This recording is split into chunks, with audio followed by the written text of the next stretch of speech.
COVID-19 as of the 8th of July 2021, and this is just 5 to 6 days ago, actually.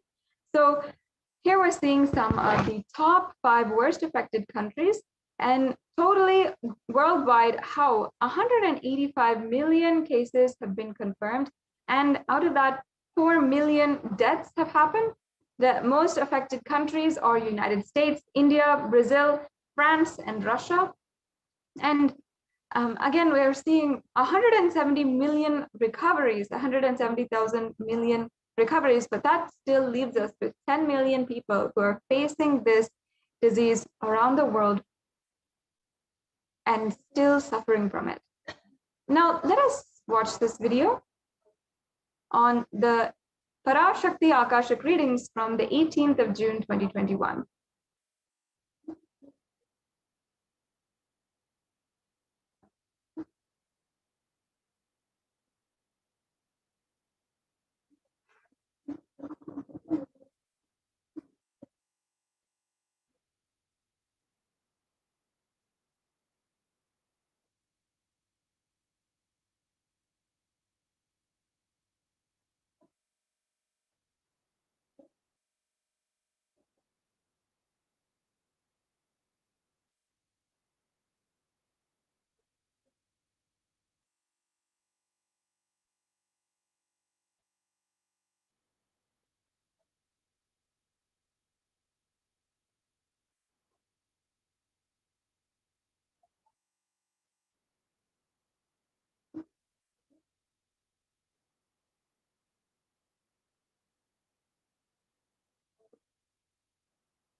Yes, we can go on to the next slide. Now, let me just read the English translation, or read again, so that we can really truly imbibe Devi Parashakti's words. She said, "Still, you are not realizing the power of my words when I say Corona is very much out there. With the support of decision makers, rulers, people who are supposed to protect all of you due to their irresponsibility, it is there and getting more and more strengthened. It is becoming more and more stronger in multiple forms. And all other diseases which are waiting to attack human bodies because Corona had the immunity strength weak in human bodies. Human bodies have lost the strength of immunity power. All the multi-layer after effects and side effects of this pralaya in political situations, economic situations, social situations, mental situations, in every level cannot be described. Wait, this year, focus on keeping yourself alive." Devi Parashakti saying this is not a joke at all. It is an extreme heed to caution each and every one of us. And again and again, she's saying, you are not realizing the power of my words, warning each and every one of us the dangers of not understanding and not being integrated to what Devi Parashakti is revealing. The next slide, please. So today we're going to be understanding the 3 main revelations that Devi Parashakti had given us.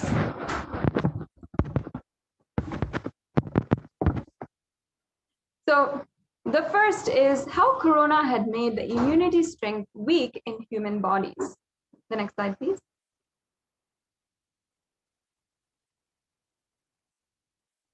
Devi Parashakti revealed on the 18th of June, 2021, that corona had made the immunity strength weak in human bodies, and human bodies have lost the strength of immunity power. Now, Science Daily, one of the most reputable science magazines that is available and catering to the public with news and information on the latest science news related and anything scientific, has also showed us different evidence on how a COVID-19 infection changes blood cells in the long run. And this was on June 29, 2021. Again, this is very clearly after Devi Parashakti had made this revelation. It shows here that new research suggests that a coronavirus infection alters the biomechanical properties of red and white blood cells, in some cases for months, a possible explanation for long COVID. Now, long COVID is something that we're going to be explaining later in this segment. But the first thing we have to understand here is that the coronavirus infection alters the biomechanical properties of red and white blood cells. Now, many of us know that red and white blood cells are a very important part of the autoimmune system. In fact, we can call them the building blocks of our autoimmune system. And they're extremely important for us to understand, for us to ensure that they are well in order for our whole body to work as well. So you can see here that the COVID-19 significantly changes the size and stiffness of red and white blood cells, sometimes over months. And the size and stiffness, again, is the biomechanical properties of the red and white blood cells. And it's not changing. It is staying in the same deformed way for several months. And these results may help to explain why some affected people continue to complain of symptoms long after an infection. This is what is called and defined as long COVID.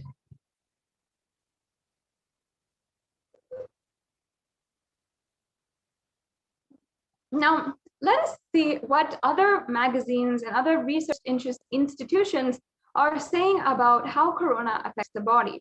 This article from the Academy of Medical Sciences says that the way the body defends against a virus is to recognize and neutralize it. However, an article by Forbes explains that corona suppresses the immune system by disrupting the actions of the body's immune cells. This immunosuppression allows for a 2-week incubation period, which gives corona enough time to attack the body. So this is basically the modus operandi of how COVID-19 infects us and makes us extremely weak, even after the whole system is working. First, it infects us, then it has a 2-week incubation period when it is making the whole system extremely weak. And after that, it shows it is positive within the body. And after that, people are undergoing symptoms long after even they are testing negative for COVID-19. So here we have that timeline in a visual format. We have the 2-week incubation period, and then the prodromal period, then the acute period, and then the convalescence. So this is the time when the infection is dying down. And we can see the slow progression of how someone is suffering from COVID and how this usually takes around 22 days to come in full cycle. And you can also see that the convalescence period is much longer than anything else, meaning that the time that the whole immune system is recovering back, even after the symptoms stop showing up, is longer than every single other period. Yes, the next slide, please. And also you can see the impact of COVID-19 here, where we can clearly see how COVID sits amidst other deadly diseases throughout history. On one side, we have HIV and AIDS, and the other side, the Hong Kong flu. And we're seeing how on the most deadly side, erring on the deadly side is coronavirus, and how it is extremely potent, extremely dangerous in the timeline of the history of pandemics. And further studies done by the University of Oxford found that the cells are profoundly impaired after recovering from COVID. And here's an article from the Immunology Network, a very reputable journal, again, on the analysis of long-term impact of COVID-19 on the cellular immune system in individuals recovering from COVID-19. And that reveals a profound NKT cell impairment.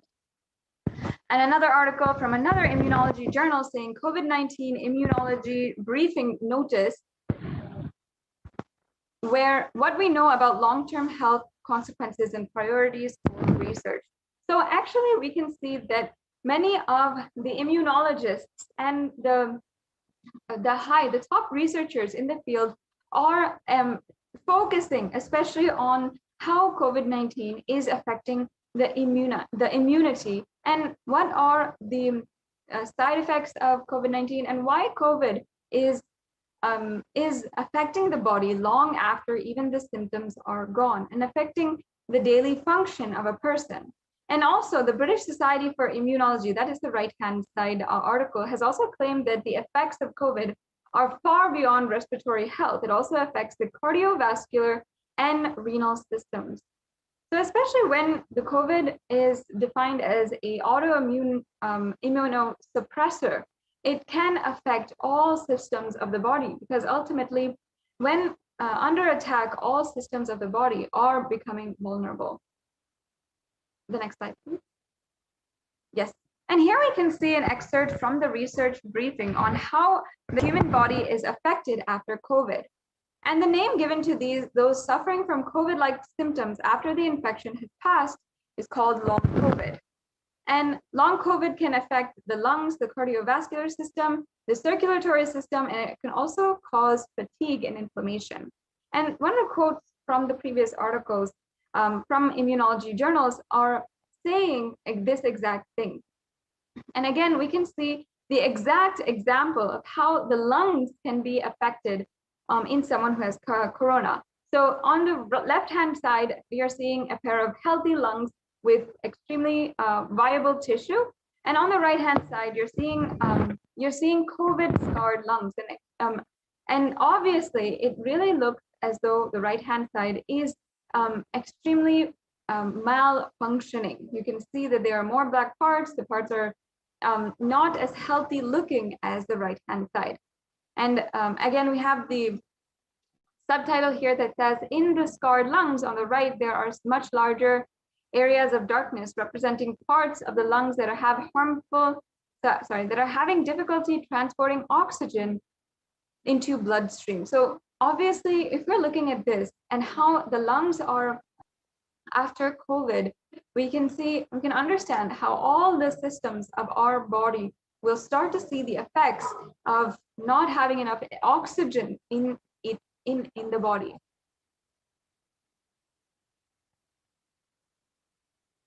And we also know here some of the symptoms of long COVID. Even after contracting COVID, your immune system is weakened and you are more susceptible to other illnesses. It here says that symptoms that can last weeks or months after being first infected with the virus. And multi-organ effects can affect most, if not all, body systems, including heart, lung, kidneys, skin, and brain function. So it really shows how COVID is an immunosuppressor, and people are experiencing the effects long after COVID is gone from their system, or long after they have healed, at least as far as their symptoms go. Their major acute symptoms they are suffering from. So now let us understand the second main revelation that Devi Parashakti had given, that all other diseases are waiting to attack human bodies. So here, Devi Parashakti is giving heed, is giving us warnings about the pandemics that are happening within pandemics. We can go on to the next slide. And the prime example of this is the black fungus, white fungus, and other fungal diseases that have swept through India, affecting recovered COVID patients. one of the most devastating things here is that 9,000 cases of this rare infection were found, and this is not very recent. This is about 1 or 2 months back, and we can see that even after the black and white fungus, yellow fungus cases are now reported in India. And again, how it's saying out of 5,424 cases, 4,556 patients have a history of COVID-19 infection. So what this is again showing is that there is pandemics. Literally how COVID works is allowing for other diseases which are waiting to infest in human bodies to start doing so and to start really taking over the human body. And that is exactly how black fungus, white fungus, and all the fungal diseases are working. Because of not having proper sterilization, the use of steroids in the medication for COVID, and also the high population of people who are suffering from diabetes in India makes the population extremely vulnerable to fungal disease. The next slide, please.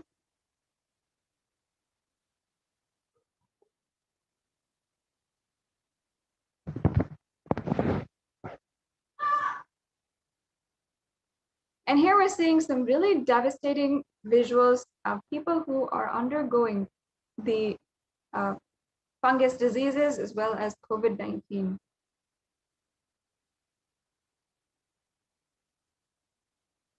Finally, let us understand how COVID is also becoming stronger in multiple forms. This is the last of Devi Parashakti's revelations, and we'll be showing here in the next slide how COVID is becoming more and more stronger in multiple forms.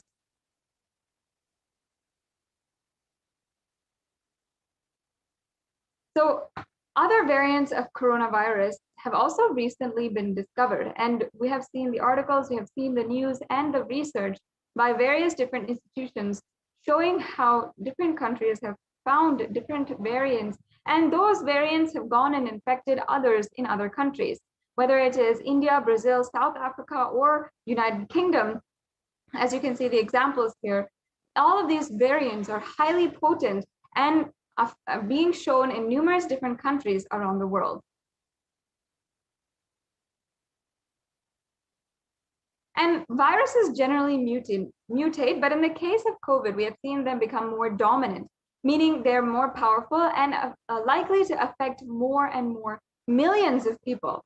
And here you can see a table where it shows us the variants that have swept the world. Again, in the United Kingdom, South Africa, Brazil, and India, with the alpha, beta, gamma, and delta variants respectively. These are all recognized by the World Health Organization and shown to be extremely strong and able to transmit far more easier than the original variant. The next slide, please. Yes. So the danger of these variants are also further highlighted and categorized. The World Health Organization categorized the Delta variant as one of the most highly transmissible variants of COVID-19. And this small infographic can also show us the 4 variants that are currently circulating. And we can also see how many countries have been affected by that particular variant. So there's the alpha variant from the United Kingdom with 117 countries which have reported it, the beta variant from South Africa, which has 122 countries which have reported it, and the gamma variant with 74 countries, and the delta variant with 104 countries. And we also saw how more than 4,500 have been detected in about 6. It is around 60% more transmissible than the alpha variant, which was more contagious than the original strain that emerged from China. And secondary attack rates have also been known to be 51 to 67% higher than that of the alpha variant. And this is all compared to the delta variant. And we're seeing a map of the tracked variant occurrences in all the countries.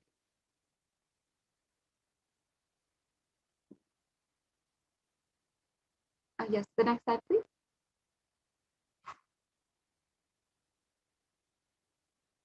Now let us just watch this brief video where Devi Parashakti reveals further on the other variants of COVID-19.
Yes.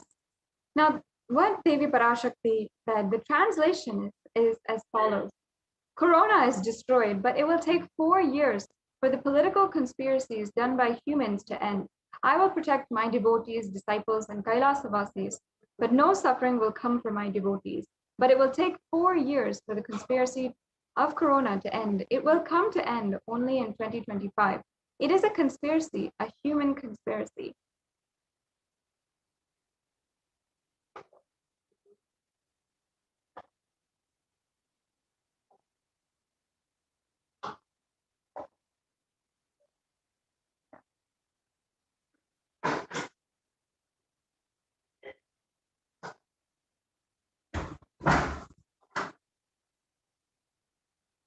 So the article here shows us how the third wave of COVID may hit its peak between October to November if the government panel scientists. And as per Devi's revelations, we can see from the below article that there is yet more of COVID to come for India. The article continued to say that if a new variant was discovered, it would spread faster during this third wave.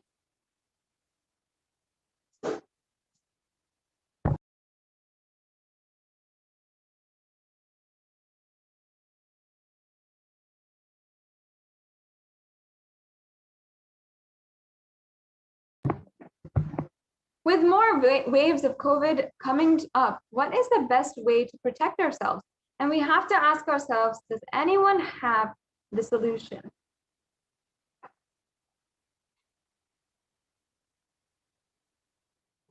And the truth is that Kailasa is the only place that is safe, and the Supreme Pontiff of Hinduism is the only hope.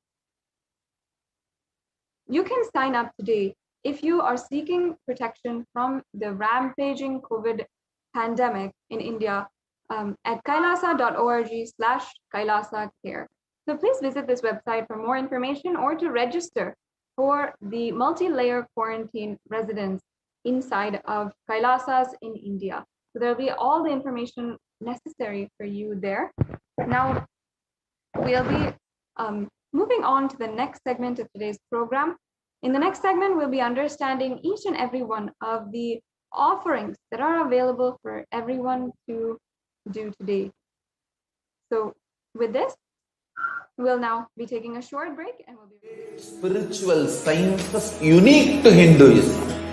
Subtle, otherworldly, but definitive sign.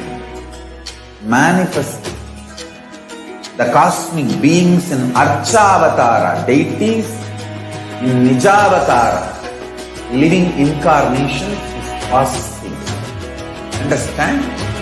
Kriya Pada of Vedas and Agamas elaborately explain the whole science of making the cosmic being avatara, deities and Nijavatara, living incarnation, both. During the Bhava Samadhi Darshan, literally those cosmic beings manifest through this body. Just like how they manifest in Archavatara, deity, they manifest in Nijavatara, Pratyakshavatara, and give you all the boons you ask, bless you. You see, each God is an independent intelligence to lead you to enlightenment. Each God is a bridge for you to achieve the Shivatva, the ultimate Shiva consciousness. Krishna is the bridge for you to achieve the Krishna consciousness. But Shiva consciousness, Krishna consciousness, all consciousness is one and the same. Ultimate consciousness only. So that energy itself completely expresses. Just like Radhika, when I see my own sweetness in the mirror, I become eager to taste it. I find that the only way to relish this sweetness is through the constitution of Sri Radhika. Bhava Samadhi Darshan is a window to the infinite expanse of consciousness, allowing us to glimpse the formless in a way that we can understand. It cleanses the karmas of lifetimes. It awakens our biomemory to the space of Paramashiva, the ultimate consciousness, and creates a deep and lasting transformation in us.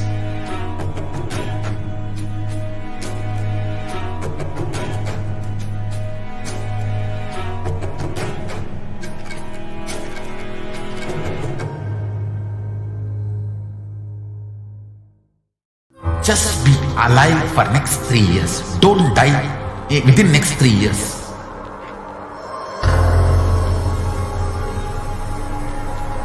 Just don't die within next 3 years. Be alive. Somehow be alive. I'm working sincerely. I will reach you somehow. Somehow I will reach you. It's my commitment to humanity.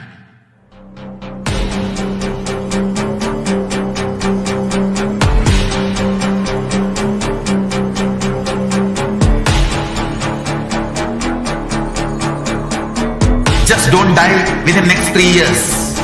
I will reach you wherever you are, whichever corner of the world you may be.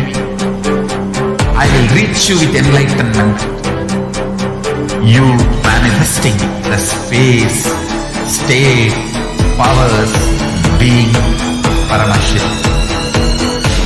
It is possible, and it is possible for you.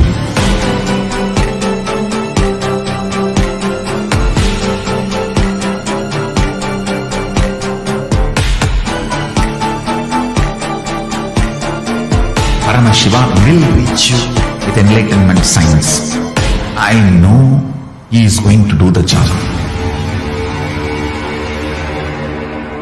Just be alive for next 3 years. Nothing else.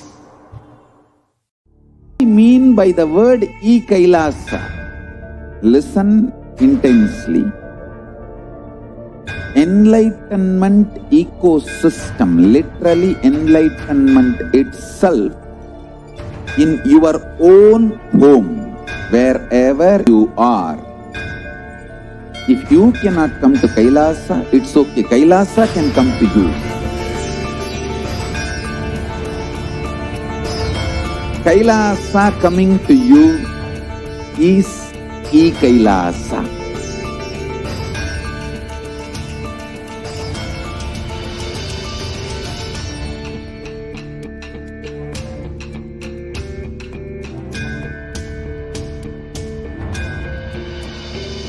I will revive Hinduism.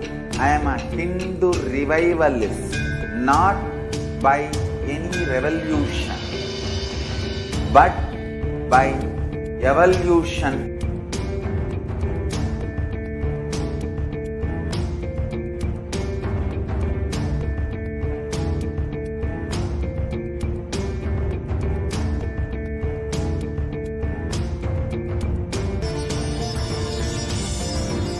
And setting model communities.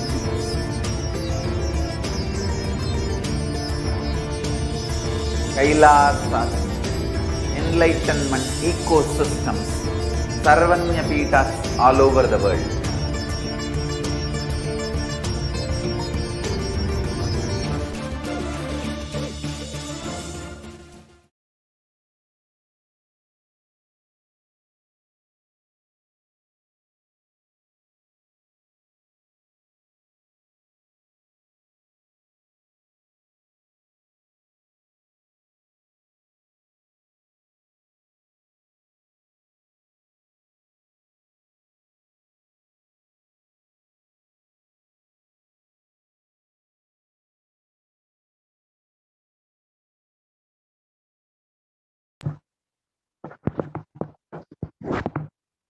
Nithyanandam, welcome back to all the viewers.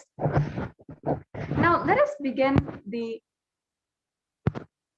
offerings to Devi Parashakti.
Yes, now let us begin.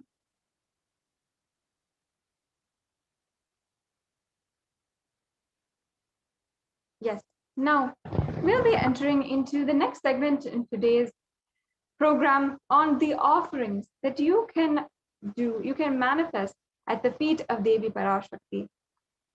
Now, in the Hindu tradition, the offerings are a part of the Hindu tradition, whether it is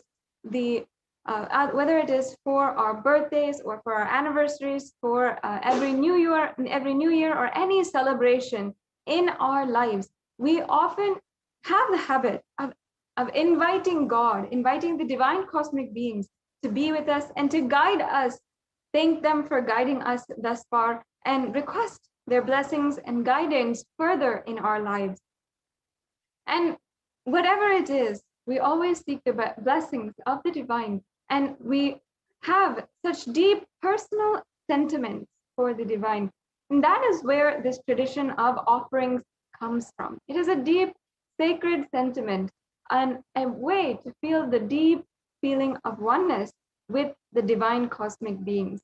And first of all, the significance of the offerings is actually entirely a part of the Leela that the avatar plays when he is landing on planet Earth. And every offering is simply a part of that Leela of enlightenment. And every offering is out of complete love, gratitude, and oneness with the divine, out of any kind of fear or greed. So now, let us chant the Dhyana Shloka for Manonmani from the Moolagama. And we can understand from Devi Parashakti all the offerings that we can offer today to Devi Parashakti after. So let us chant this Dhyana Shloka. Indu nivabeda karavahni yanam syat pankaja varabhaya japakshara saryaguptam Angahimabhushana vichitravasanam syat Tunga mukatojjvala manonmani swarupam. The next slide, please. The English translation. Moon-like face holding the Vedas on hand and fire in eyes, with the lotus flower gracing and blessing hands and one hand with the japamala, beautifully decorated with jeweled ornaments and wonderful clothes and shining bright crown. Her name is Manonmani. Now I'll be chanting the next Dhyana Shloka, a part of the Moolagama. Dhyaye devim trinetram shashi nibavadanam vedahastam dadanam savye padmam varadam apare chabayam chakshamalam divyera vibhushita tanum brahmadi vipujitam devimeva manonmanim pratidinam kamatra datrim shubham. And the English translation. I meditate on Devi with 3 eyes glowing like a moon and holding the Vedas, lotus and gracing with blessing and gracing hands. She is wearing beautiful ornaments and she is worshipped by Brahma and other many gods and showers auspicious boons for all actions every day.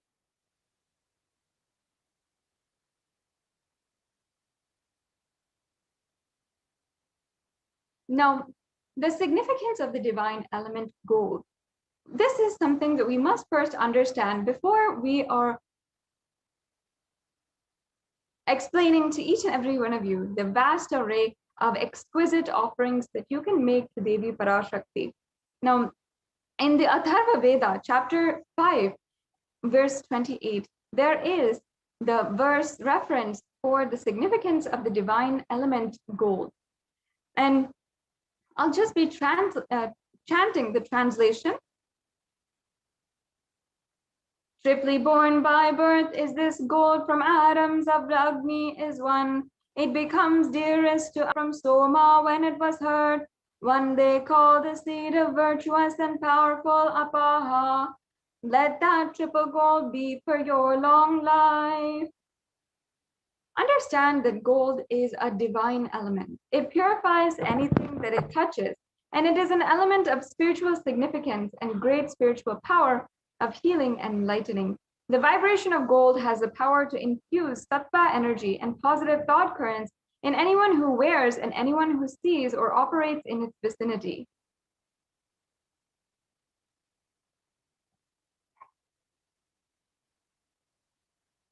Gold is present in all the scriptures and the agamas, including the Vedas, Shrutis, Smritis, Itihasas, and Puranas. In all the Hindu scriptures, it is abundantly displayed that gold is the most auspicious and pure metal which purifies our being. In the Hindu civilization, everything was built and exchanged in gold, and ritual feasts were even offered in gold bricks. And when one was to be saved from life-threatening illnesses, gold was offered as a ritual fee. Gold was in abundance and used for weighing equivalent amounts of commodities, including pounds. And kingdoms were built with huge doors of gold. The streets would have huge columns and huge archways made of gold. And even the horses and cows, which all were living in coexistence, were dressed in gold. The Hindu civilization thrived on the banks of the rivers of gold. The Indus River was called the Hiranyamaya and in the Rig Veda, and the river Saraswati was Hiranyavartani in the Atharva Veda. Gold is a supreme element for offering gifts to the ones you love and revere. And temples are constructed and paved in gold. Deities are made in gold and decked and adorned in gold. Because it preserves the enlightenment energy for thousands of years, it lasts forever. So please understand that gold has such high significance, and our Vedic rishis, the ancient scientists of the Vedic civilization, had understood this, and that's why applied it in all different ways. And of course, it was told by Paramashiva himself that gold has such high spiritual potency, has high spiritual properties, and was so significant in spirituality as being a superconductor for enlightenment energy within inside each and every one of us. And that is how all different areas of the civilization, including the animals, the economy, the architecture, the arts, everything had some layer of gold in it. It was applied and placed in all different directions. That is why the Hindu civilization was the enlightenment civilization, because of how they literally recognized the amount of beauty and the science of enlightenment, and they applied it in all different aspects, including in the offerings that one gives to the ones that they love and revere, including the divine cosmic beings, the gods and goddesses. In our day and age, yes, the gold is actually a gift that we offer to our loved ones, perhaps in a piece of jewelry or something like that. But we often miss the divine qualities that gold holds, the extremely powerful way of how gold is a holder, a superconductor of enlightenment energy. Yes, now let us understand the first offering that we have for each and every one of you today. The first offering is the e-hundi offering. Now let me chant the pramana. Bhakti priya, bhakti ghamya, bhakti vashya bhayapaha, shambhavi sharadaradhya, sharvani sharmadayini. And the English translation goes, Devi is fond of true devotion and is realized through true devotion. She can be won over through true devotion, and she removes all fears. Now in this verse, we understand that Devi can remove all the fear of anyone. If there is fear in your mind, she can remove that simply. And she is the one who carries us deeply and is so compassionate. Just if you have just a mere ounce or shred of devotion in your heart, she literally removes all fears from you and bestows her ultimate compassion. And also it is stated that Devi is worshipped in autumn. Now, this does not mean the season autumn that comes every single year, but it means the time in our lives when the thoughts turn more and more inwards, and the role of divine is known and understood clearly. The need for Devi worship becomes stronger. So you can offer the e-hundi offering. It is a extremely easy offering that you can make. And many of us have the beautiful sacred sentiment of every time we go to the temple, we offer the hundi offering. We just offer a few coins or any amount that we feel like into the hundi. Now, you can do that same thing through this in your digital experience with the divine, in this sacred shrine that Devi Parashakti has made available on all the different social media platforms, wherever you are. Yes. And the next offering is the Sankalpa chanting. This offering is of the conscious resolution. I'll just chant the Devi Mahatmyam, chapter 12, verse 34, English translation. The goddess enchants this universe, and she herself gives birth to this universe. That goddess, being prayed without any interest in anything, gives the knowledge that leads to salvation and gives wealth in the materialistic sense.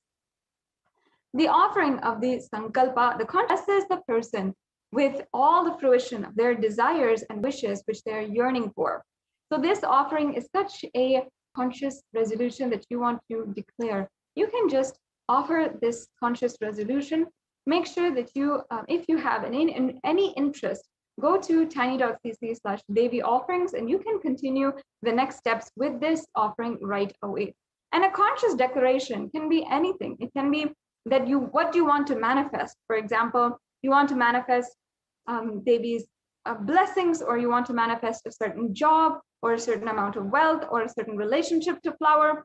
Whatever it is, you can have that conscious declaration and that conscious resolution and seek Devi Parashakti's blessings. And surely with her blessings, you'll have all the fruition, the happiness and joy that comes with the fulfillment of that desire.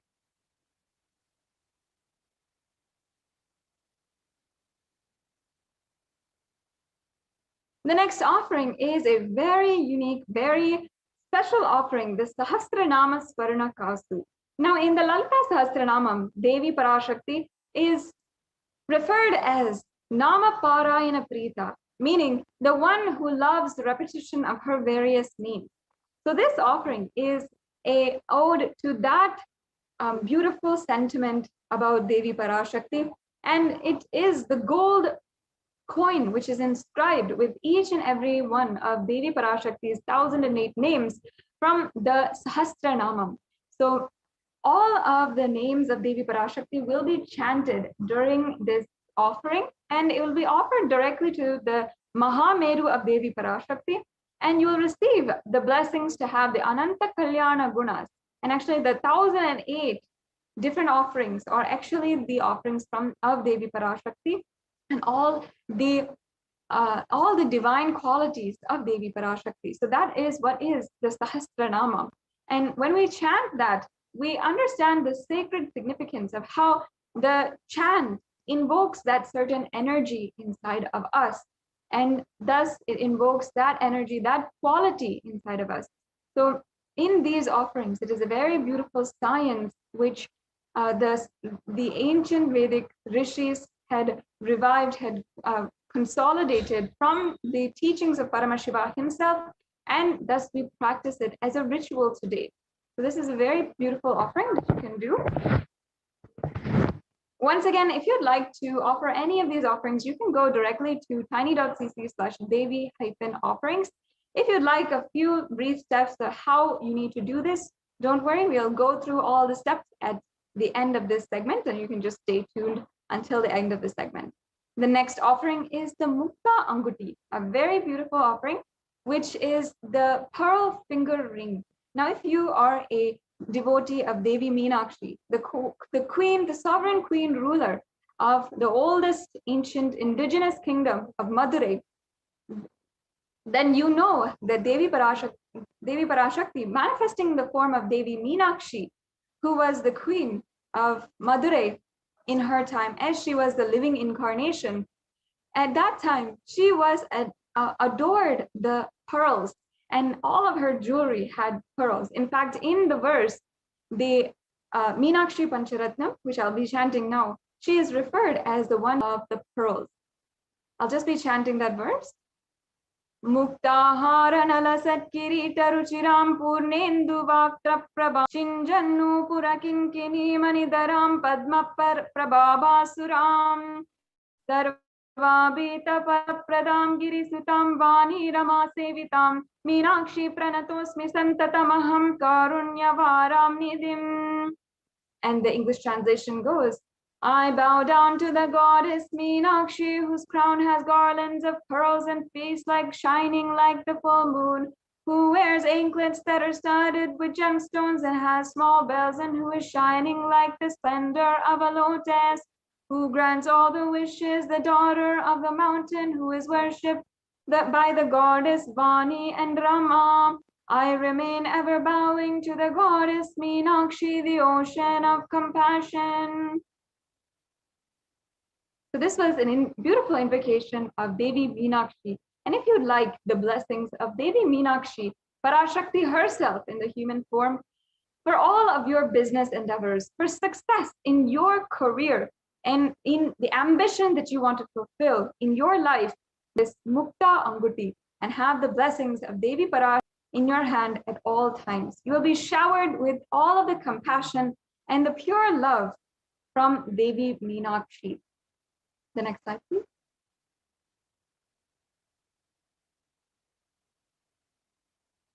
And the next offering is the Swarna Padma Pushpa, the golden lotus. And this is referred in the Kamika Agama, one of the oldest scriptures actually. So it says that all the kalashas should be wound around with suitable thread and covered with new cloth. They should be adorned in the lotus flower made of gold.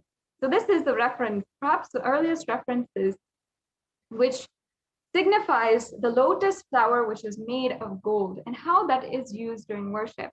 And not just here, but in so many places in the Devi Parashakti, in the different scriptures, in all of the different scriptures, the lotus is a extremely profound worship object, or it is actually considered divine in fact. All of the worship that is involving worship of the ultimate Paramashiva involves in some way or form either the mudras or asanas or the consecration of the deities, all of which involve the flower, the lotus flower, and not just the flower, but also the leaf, the pericarp, and the petals. And that is why the lotus is actually considered a divine flower. So in fact, the Shakti of Paramashiva is also called a lotus, and the base of the Paramashiva linga is also considered as a lotus. The disciple of Paramashiva is considered as a lotus, which is about to bloom as well. So just as the lotus in any single pond or any place is actually able to bloom and have and radiate its grace and beauty, just like that, you will be able to radiate the state, space, powers, and being of Devi Parashakti in any adverse situation of your life.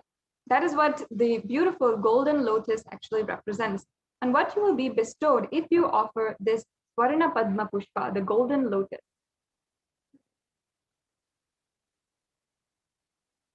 Yes, and the next offering is the Swarna Metti, the golden toe ring. In fact, the toe ring is a traditional Hindu jewelry which the married women wear, and it carries such significance for the married women. For Devi Parashakti herself, it is referred how Devi's feet brings utmost auspiciousness to the devotee. I'll just be chanting that verse now. Nakhadiditi samchana namajjana tamoguna padadvaya prabhajala parakrita sororuha. You whose brightness from toenails destroys the darkness of ignorance from the minds of your devotees who prostrate at your feet. You whose brightness from your 2 feet overpowers that of the lotus flower. The next slide, please. Yes, you can offer this Varnameti, this beautiful golden toe ring, Devi Parashakti, and forever your sacred sentiments will be at the feet of Devi Parashakti, adorning her feet, and you will constantly be in gratitude for receiving her blessings, even in the most difficult aspects of your life.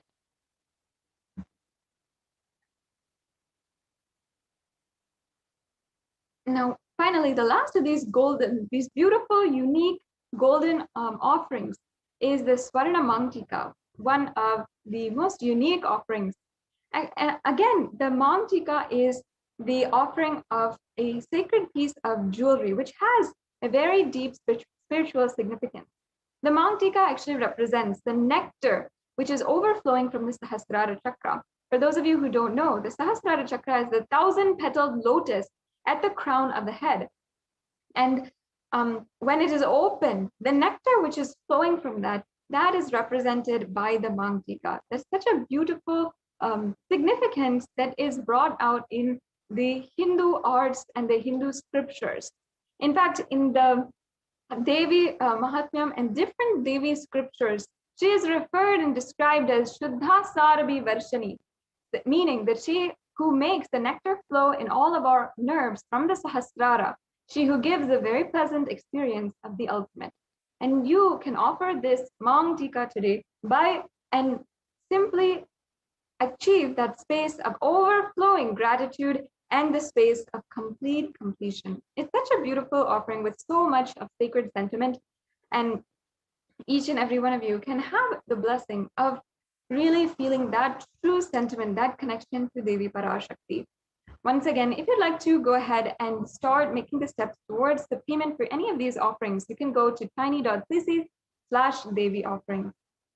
And the next offering is one of the most coveted, the most precious offerings that you can do, especially during this time of the Guru Purnima Brahmotsavam, the Pratyaksha Pada Puja. Yes. We can go on to the next slide. Yes. So I'll just be chanting once again the verse. Nakadiditi samchana namajjana tamo guna. Nakhadidita samchana namajjana thamo guna padadvaya prabhajala parakrita saroruha.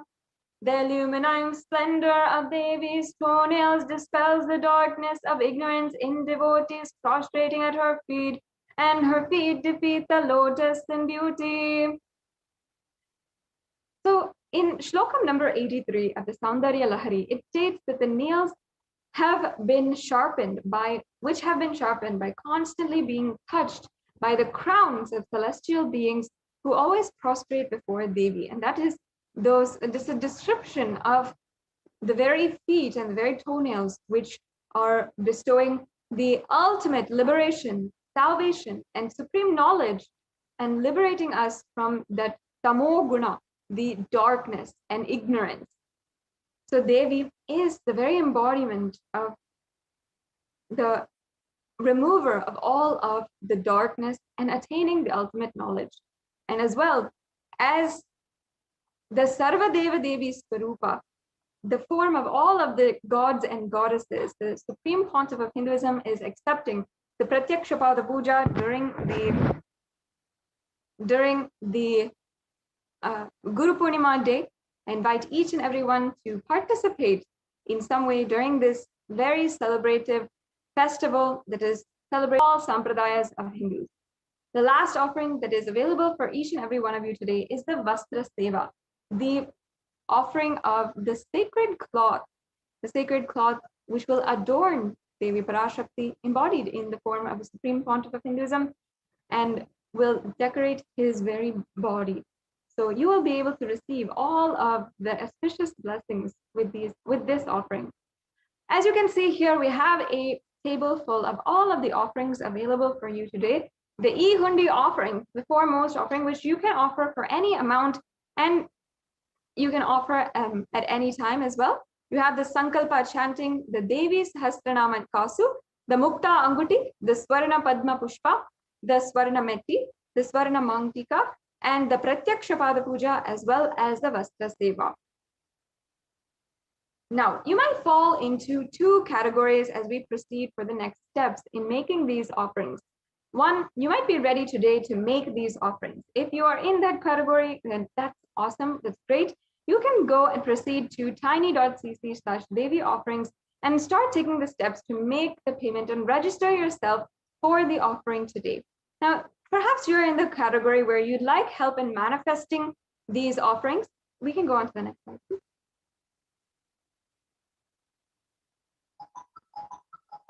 Yes, so perhaps you're in the category where you're interested in making these offerings, or you need help in manifesting, or you need more details in some way or form. If you need help in manifesting, perhaps you don't feel you have enough time to make this offering and to make the offering. Perhaps you feel that you need help in offering, or you don't have the money to offer. Now, you can start taking the steps to manifest these offerings today. Ensure that you are offering in some way or form to Devi Parashakti. You can go to tiny.cc/Bhavasamadhi and make your intention to make an offering today. This is a very valuable step that you can take in order to start manifesting today. Manifesting what you want in your life through these beautiful offerings that you can make. Now, the online payment, if you are ready, is again tiny.cc/Devi-offerings. And please make sure that after you have filled out the payment registration form, you go to tiny.cc/Devi, you go to tiny.cc/Sankalpa 2021, and you will be able to go to the offer. You can ensure that all of your names and your family members' names are also chanted during the puja. This is a very important step, so please don't forget. If you are making a payment, make sure that you are filling out this form, the Sankalpa 2021 form, as it will take in all the details of your family member's name and your names, and the names of your, as well as different names that on whose behalf you are offering the puja today. So those names will be chanted and all of the blessings will be bestowed on you. So that brings us to a conclusion of this segment on the different offerings that you can do. And I'd also just like to take every one of the viewers through a very brief walkthrough of these links. So if we can go to the tiny.cc/Devi-offerings link, and we can be able to show each and every one of you how you can make these payments, how you can make your payment, what are the different options, and how it can be a very easy process for you today.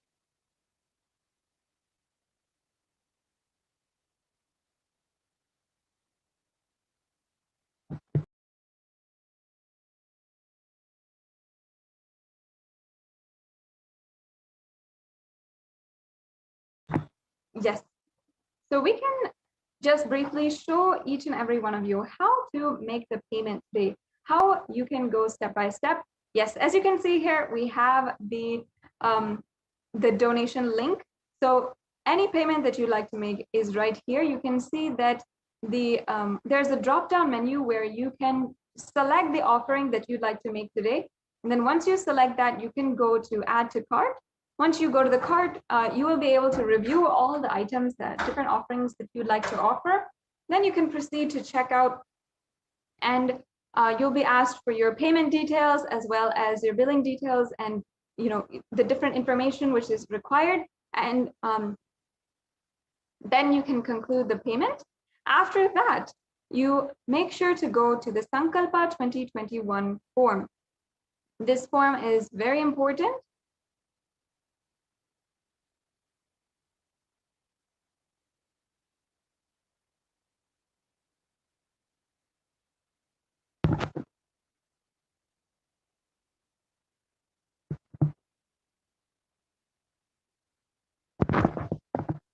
Yes. So as you can see, this is the payment, the donation link, and request if we can show the Sankalpa 2021 form as well, so that all the viewers can take a look at what form they need to fill. After you make the payment, you should make sure that you are filling out the Sankalpa 2021 form. And not only this, but if you would like to make an e-hundi donation or a donation for any amount, you can also use the YouTube super chat. So on YouTube, we have a very special feature where if you are a member, and we highly encourage that you are a member of the Kailasa's HDH Nithyananda YouTube channel, and you can make a donation through this super chat. And there are very easy steps where you can pay from credit card, debit card, or PayPal through the YouTube. So you can see this is the these are the links for your payment to make it a very easy process. In order for you to make the offerings that you want to, that you can do to deepen your relationship with Devi. Now, it has come time, it is concluding this segment in today's program. In the next segment, we will be joined by the Adi Kailasa Sarvagna Peetham representatives and hearing the latest updates from Adi Kailasa Sarvagna Peetham and the Kailasa COVID care which is going on. In fact, there are so many of the people who are residents currently of the multi-layer quarantine in Adi Kailasa Sarvagna Peetham, and they are enjoying the different benefits, not just the multi-layer quarantine where they are absolutely safe from the ongoing dangers of the pandemic on the outside, but also they are enjoying the spiritual routine, enjoying the high energy spiritual field that is the Adi Kailasa Sarvagna Peetham, where the very feet of the Avatar graced for so many years and had literally energized the area with so many different alchemy processes and spiritual processes. As well, it's the land and place of the Nithyanandeshwara Paramashiva Devalayam and the Nithyanandeshwara Paramashiva Kalpa Vriksha. In all these different ways, continuously the current residents of the Kailasa COVID care campus in Adi Kailasa Sarvagna Peetham are benefited continuously, and we'll be hearing from them in just a few short minutes, and we'll be able to be joined by them and hearing from them about the latest update going on in India. So with this, we'll be concluding this segment in today's program, and we'll be right back with you after a short break.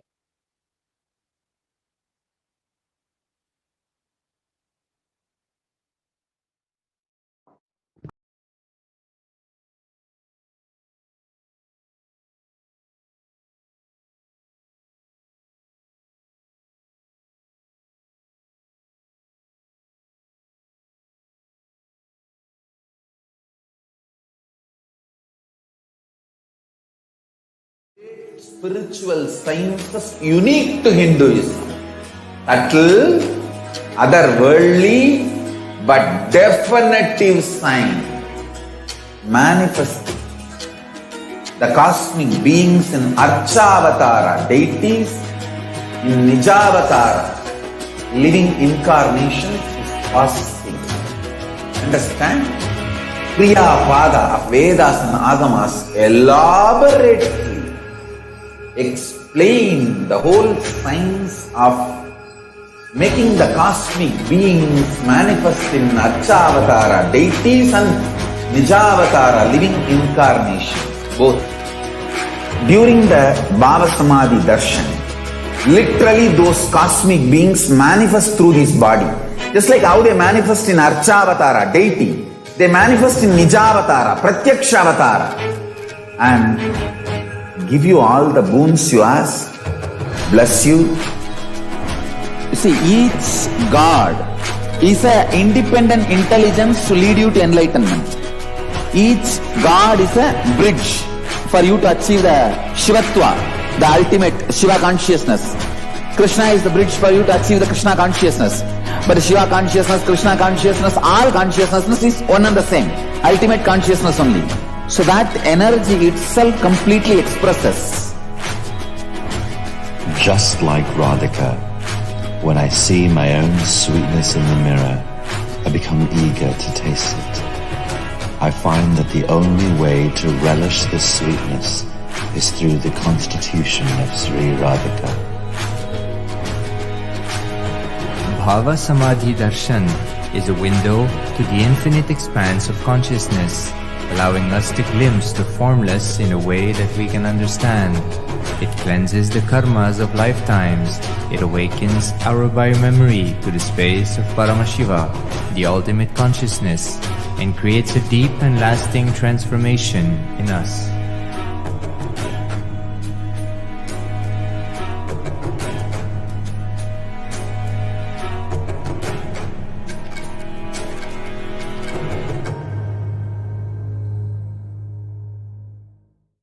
Just be alive for next 3 years. Don't die within next 3 years.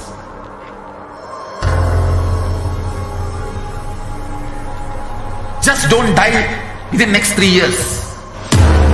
Be alive. Somehow be alive.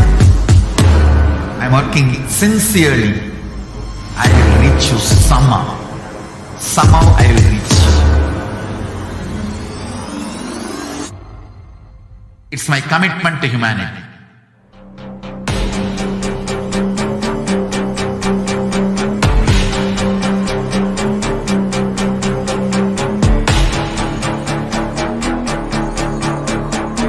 Just don't die within next 3 years.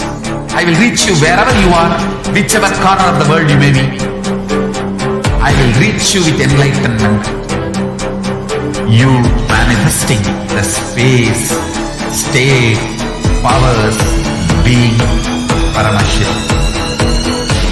It is possible, and it is possible for you.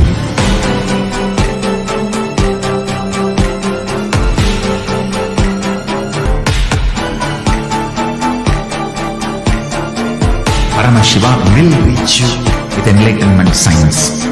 I know he is going to do the job. Just be alive for next 3 years. Nothing else. What I mean by the word E-Kailasa, listen intensely. enlightenment ecosystem, literally enlightenment itself, in your own home, wherever you are. If you cannot come to Kailasa, it's okay. Kailasa can come to you. Kailasa coming to you is e-Kailasa.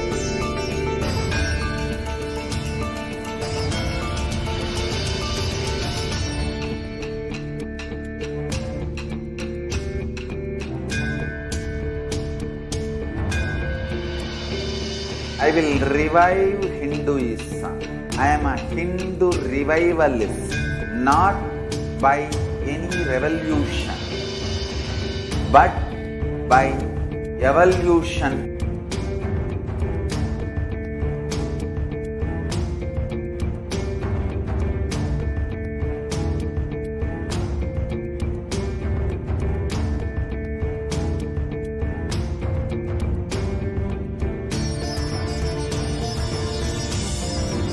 And setting model community.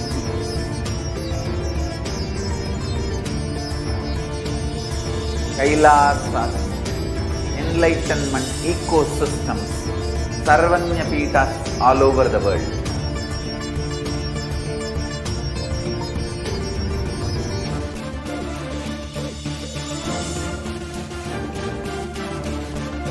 All powerful cognition, knowledge, only when you live, power manifestation and possibilities manifestation happens.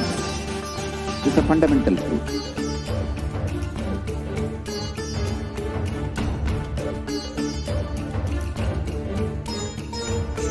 Hinduism cannot live exclusively as one sampradaya. No.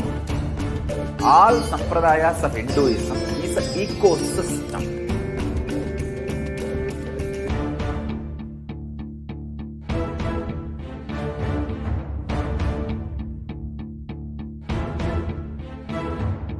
So don't keep quiet thinking that if one sampradaya is attacked, only that sampradaya is going to be affected. All of us are ecosystems.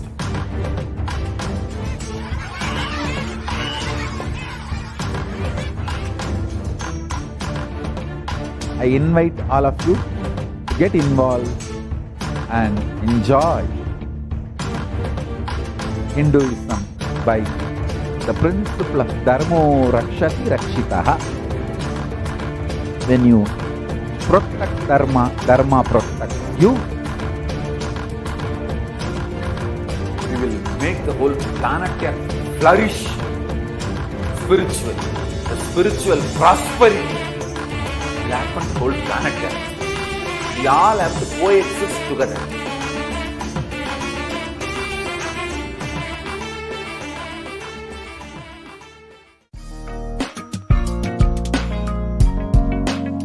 We get you health. We get you ability to build beautiful relationships in your life.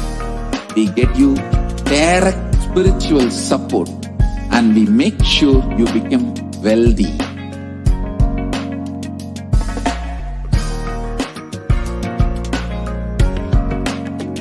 We won't stop giving you just good life. We will literally not stop till you live enlightened life. Manifesting the state of Paramashiva, space of Paramashiva, powers of Paramashiva, being of Paramashiva.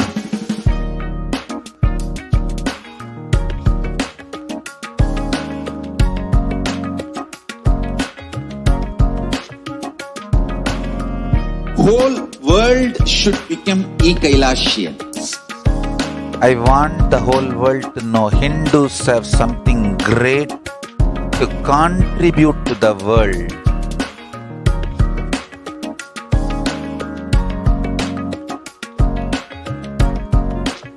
We have something great to contribute to the world. Let us do that.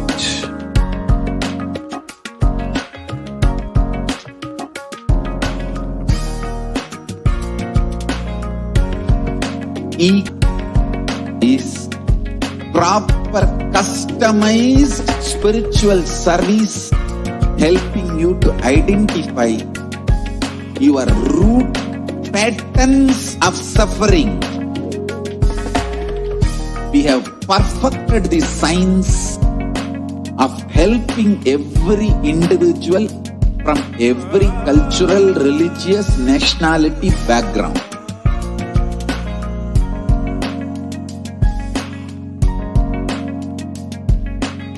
You will have lowest reactionary assumptions, highest awakened response, alive response for life continuously.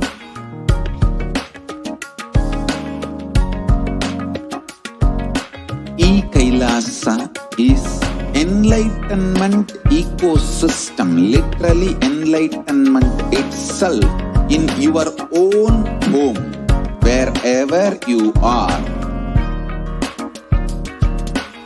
Proper customized spiritual service helping you to complete with your life negativity, withdrawal from life, self-hatred, self-denial, self-doubt, so much of tiredness, laziness. We can support you aligning your diet, your attitude, your aptitude, your understanding about life. We can help you with everything.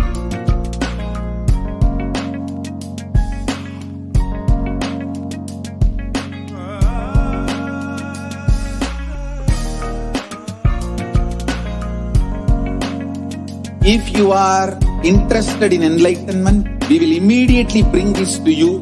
If you are not interested, we will explain the whole science, inspire you and make you interested in enlightenment time. We need to cater this enlightenment science to the whole world wherever they are, because enlightenment is the birthright of all human beings. Kailasa is responsible to provide that to all human beings.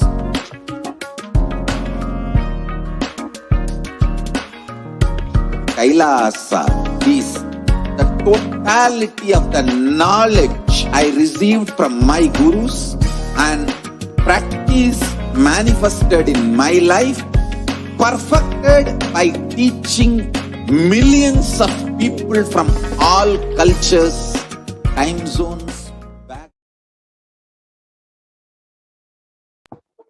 Nithyanandam, we'll now be entering into the next segment in today's program, understanding the different layers of the persecution against the Supreme Pontiff of Hinduism.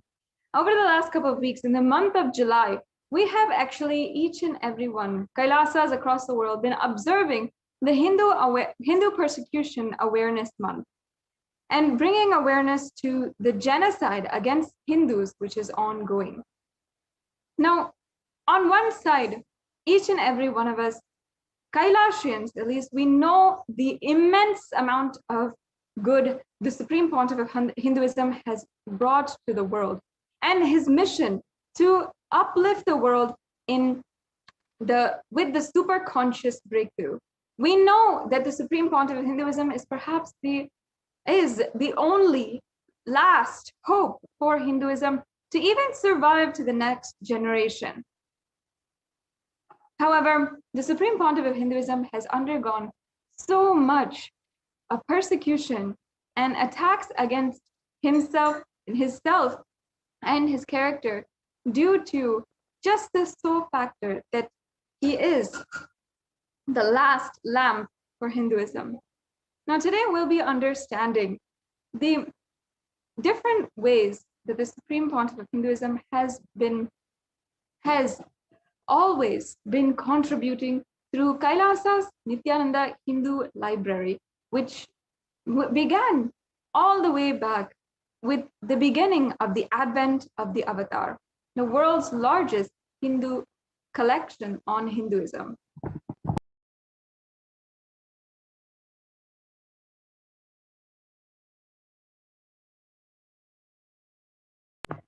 Now, let us begin with the Avatara Leela.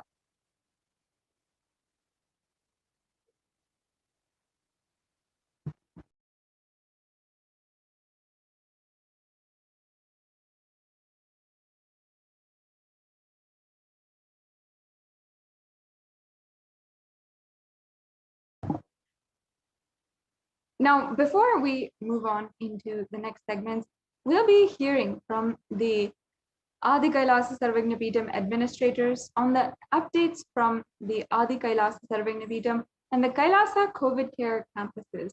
So we'll be right back with you in just a short break before we proceed with the next segment.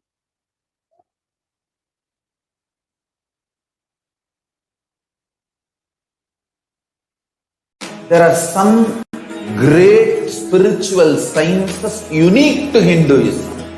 Subtle, otherworldly, but definitive sign. Manifesting the cosmic beings in Archavatara, deities in Nijavatara, living incarnations is fasting. Understand? Kriya Pada of Vedas and Agamas elaborately explain the whole science of making the cosmic beings manifest in Archavatara, deities and Nijavatara, living incarnation, both. During the Bhava Samadhi Darshan, literally those cosmic beings manifest through this body. Just like how they manifest in Archavatara, deity, they manifest in Nijavatara, Pratyakshavatara, and give you all the boons you ask, bless you. You see, each God is an independent intelligence to lead you to enlightenment. God is a bridge for you to achieve the ultimate Shiva consciousness. Krishna is the bridge for you to achieve the Krishna consciousness. But Shiva consciousness, Krishna consciousness, all consciousness is one and the same. Ultimate consciousness only. So that energy itself completely expresses.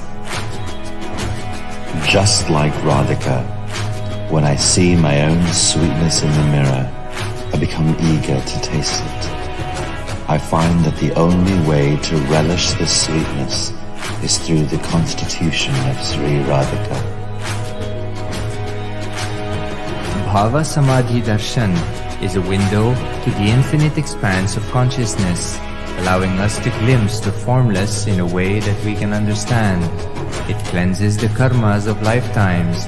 It awakens our biomemory to the space of Paramashiva, the ultimate consciousness, and creates a deep and lasting transformation in us.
Nithyananda, the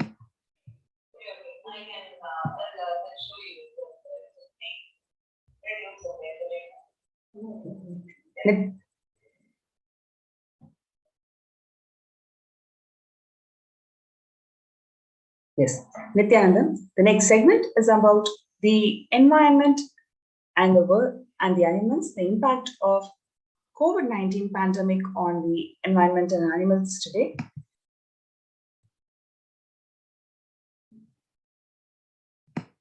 In a first Bronx Zoo tiger, Nadia tests positive for COVID-19, develops dry cough, loss of appetite.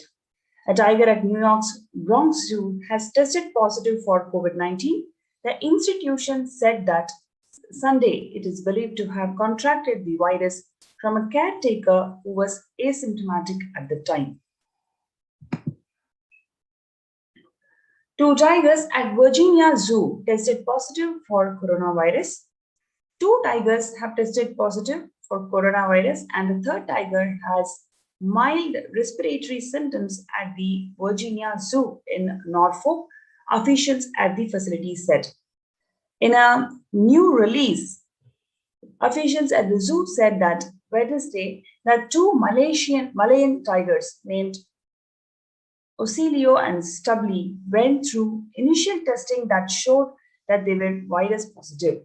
It follows another case from last week when a Malayan tiger at Bronx Zoo tested positive for the virus.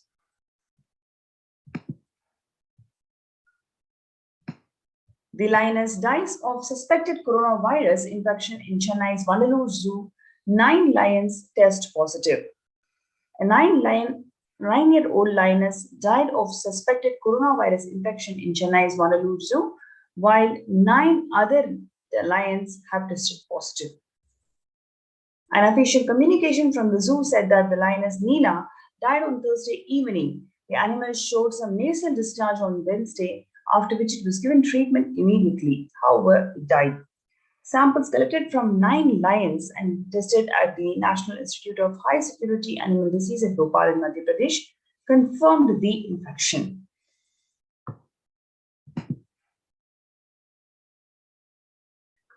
Three snow leopards test positive for coronavirus, making it the 6th confirmed animal species. Another big cat species tested positive for coronavirus, this time a snow leopard. It is the 6th animal species confirmed to have been infected with human contact. 3 snow leopards, 2 males and a female, tested positive for the virus at the Louisville Zoo. The zoo and the US Department of Agriculture, Animal and Plant Inspection Service confirmed Friday.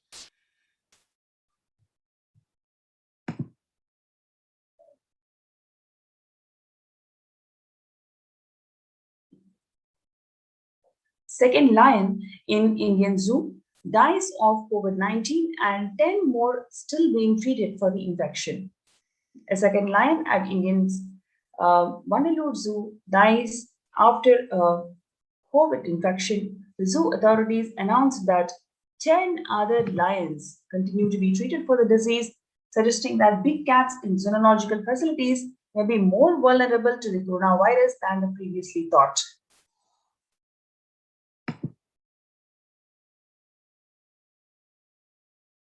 Four lions at Spanish Zoo test positive for COVID-19.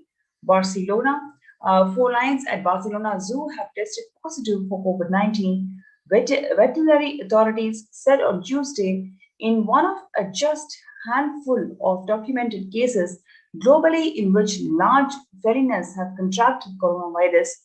3 females named Zala, Nima, and Run, and Kyumbe, a male, was tested positive after keepers noticed that they show slight symptoms of coronavirus.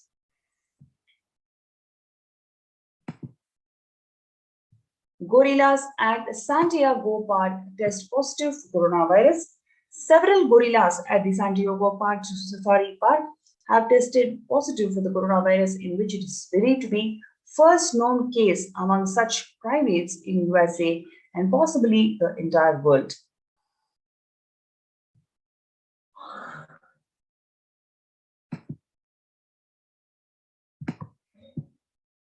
An Ontario dog living with the 4 human COVID-19 patients is the first dog in Canada to test positive for the virus, but the researchers say that the discovery doesn't mean pet owners need not worry. The animal is from the Niagara region and lived in a home where 4 out of 6 people had the virus, according to Dr. Scott Weiss, the Chief of Infection Control at the University of Guelph's Ontario Veterinary College.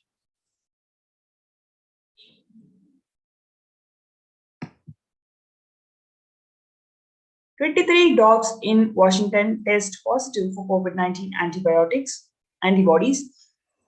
A group of dogs are the first known animals in Washington state to show the evidence of exposure to SARS-CoV-2, the virus that causes COVID-19, according to the Washington State Department of Agriculture. Is SARS-CoV-2 strain in pets more common than we thought? A small study that repeatedly tested the pets of people with COVID-19 suggests that 31% of dogs and 40% of cats acquired SARS-CoV-2 infection. Neutered pets and those who shared a bed with a human with the infection were more likely to contract the infection. The study reinforces the message that the people with COVID-19 should avoid close contact with their pets if possible. There remains no evidence that the pets with the infection can pass it to people or other animals.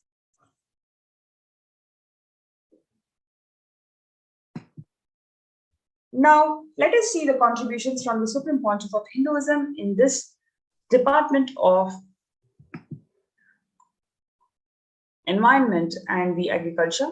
So first we have the global services under Kailasa's Department of State, which is the 6 international agencies, including the Saffron Om that works for the world peace, resolution, and religious freedom, the Red Om that works for providing the relief work for natural and man-made calamities, working to eliminate world hunger, Blue Om working on the animal rights and prevention of cruelty towards animals, White Om that provides the psychological healing, spiritual counseling, and a super conscious breakthrough, Yellow Om that provides Sat Vidya, yogic Ayurvedic solutions in medical care, including access to libraries and knowledge, Green Om that works on protecting the environment.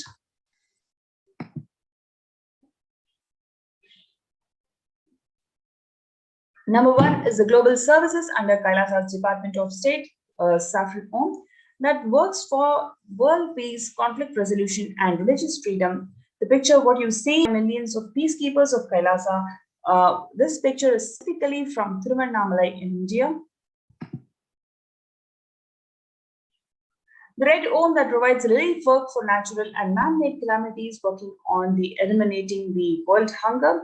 What you are seeing here is the Supreme Pontiff of Hinduism personally organizing relief efforts and free organic food distribution for Thane flood relief in Pondicherry, India in 2012. Next is the White Om providing the psychological healing, spiritual counseling, and a super conscious breakthrough. In the picture, you're seeing the Supreme Pontiff of Hinduism is organizing the meditation program for the engineering college students for them to attain the super conscious breakthrough.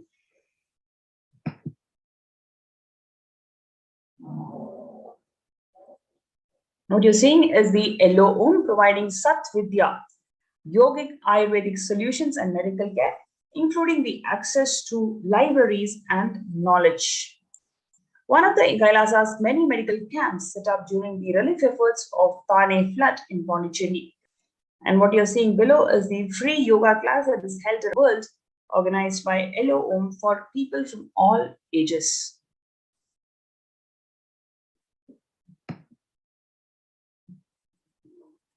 The next is the Green Om that is working for protecting the environment. Fruits, vegetables, and grains cultivated by the peacekeepers of Kailasa, led by the Supreme Pontiff of Hinduism. The produce is offered as the Annadan, charitable service for providing free organic meals to everyone through various embassies and centers of Kailasa. The next is the Blue Om, working for the animal rights and prevention of cruelty towards animals.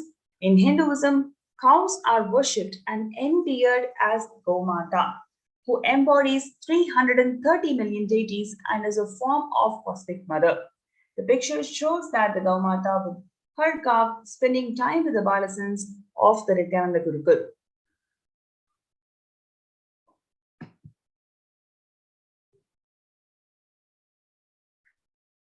Now, what we are seeing is Kailasa's Goshala department, the concerning body for protection of animals, forests, and ocean, by establishing the lifestyle with zero impact on environment and protecting the right for all the living beings to live and achieve enlightenment.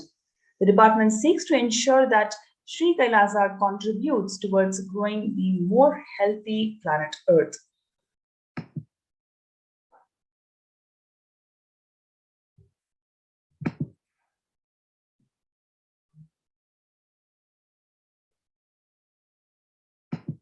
Kailasa's United Nation for Animal Rights is the extension of the protection according to Paramashiva to all his beings extended by the Supreme Pontiff of Hinduism, Jagadguru Mahasannidhanam, His Divine Holiness Swamiji in 2004, NGO serving the welfare of all the living beings.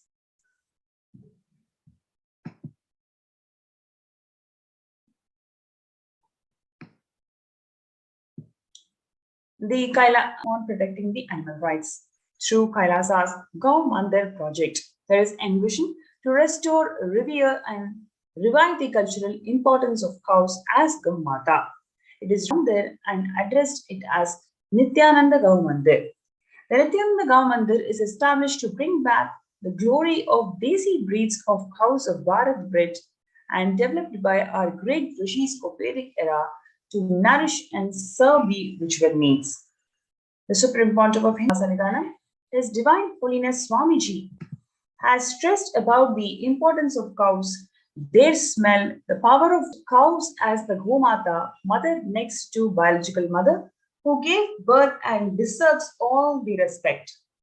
He has been campaigning the vegetarian lifestyle for planet, going against the greedy wine and factory farming, and is bringing back the glorious agrarian-based society of Vedic era of Bharat. The Nithyananda Gau Mandir project is maintained by funds raised from the Go Seva, Nitya Go Puja, offerings from Sarvangapita. The Supreme Pontiff of Hinduism has envisioned 5,000 Desi cows in Nithyananda Goshala and showcasing to the world as the best Goshala and a place for the happiest cows kept as per Vedagamas. The milk from these Desi cows are used for rituals and Abhishekam of Sri Nithyananda Paramashivam Devalaya and is being consumed by the Gurukul and Annalaya in Bengaluru Adinam. You have this opportunity to join us in these COVID care protection centers. You can register with us through the link below kailasa.org/kailasacare. kailasa.org/kailasacare.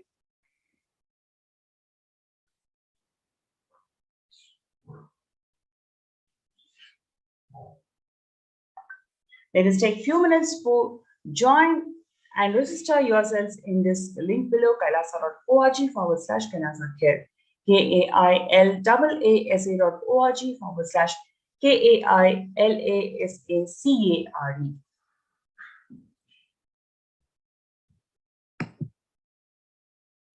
Now let us also see the Kailasa's COVID care, opening the doors of Kailasa for not only for people but also all the species.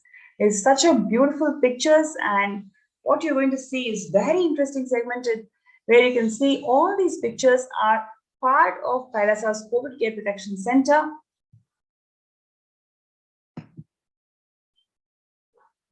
So Kailasa welcomes its first animal members of our COVID Care Protection Center, and you can see who arrived as pets from the first batch of quarantine members.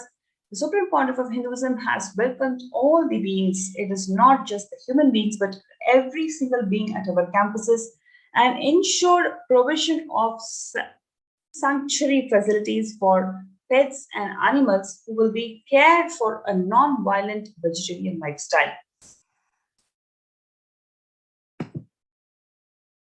What you're seeing here is beautiful birds who have come here to feel protected from this COVID care.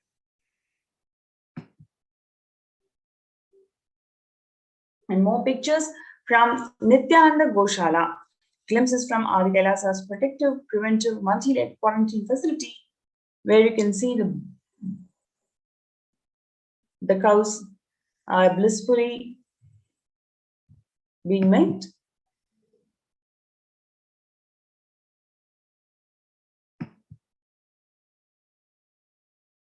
This is the Nithyananda Goshala facility in Adi Kailasa.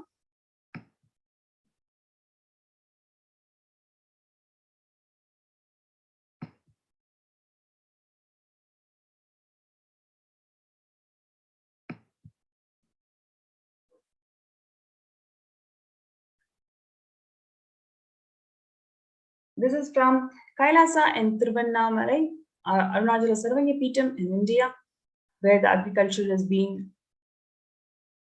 happening.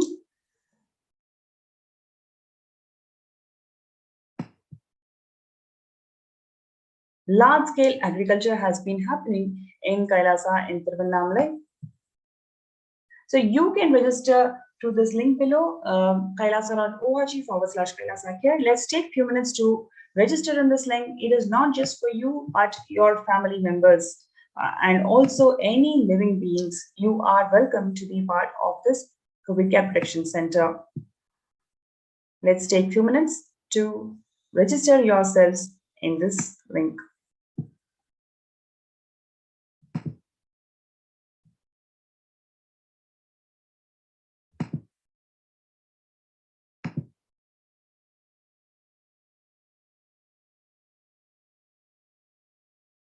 Achal, I think I have to find a different slide here. No, ஒண்ணுமே இல்ல content.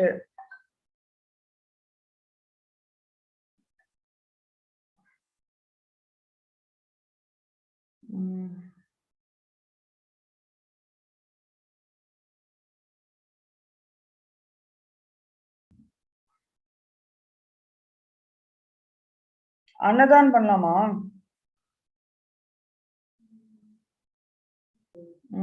இதை அனுப்பிச்சிட்டேன் பாரு link.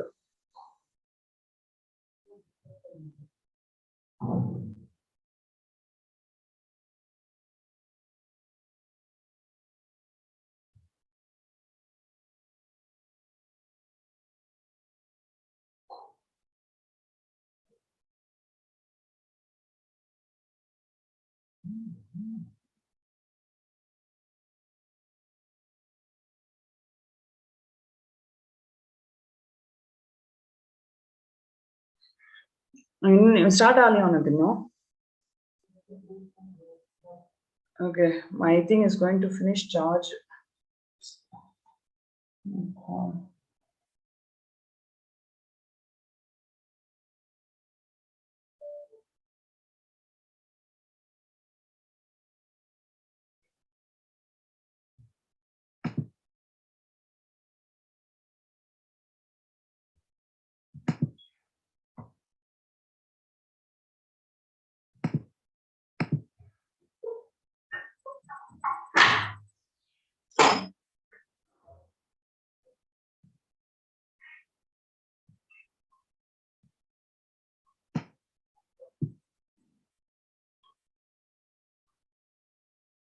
What you're seeing is the contributions from the Nandi Sarvanya Peetham. Lazy Man's Abode for Enlightenment welcomes you. Do you want to experience a stress-free, leisure and relaxed lifestyle and get enlightened?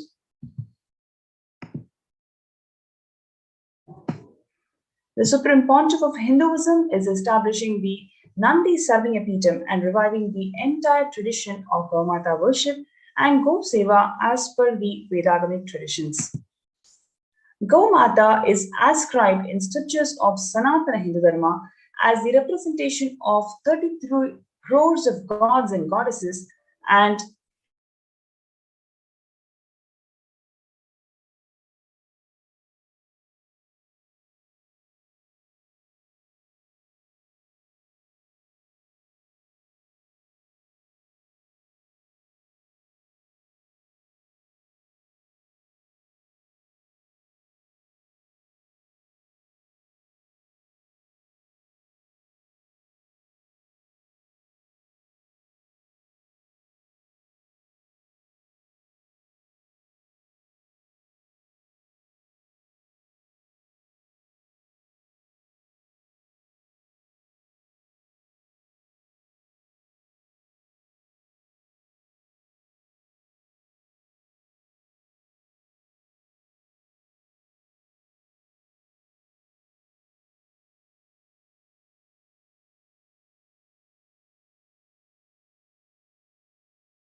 Sorry for the technical glitch. And resuming the Adhikailash segment, to understand the various services being offered by in today's situation where the COVID-19 is impacting the whole world, to understand from the food aspect as one of the important pillars, we saw how animals being impacted, animal care, and food for beings at large. The pandemic has led to increase in the global food insecurity affecting vulnerable households in almost every country.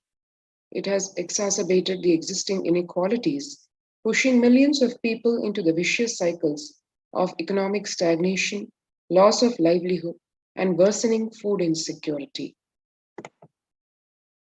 The World Bank estimates that 71 million people will be pushed into extreme poverty across the globe as a result of the pandemic. The World Food Programme estimates that an additional 130 million people could fall into the category of food insecure over and above the 820 million people who were classified as such by the 2019 State of Food Insecurity in the World Report.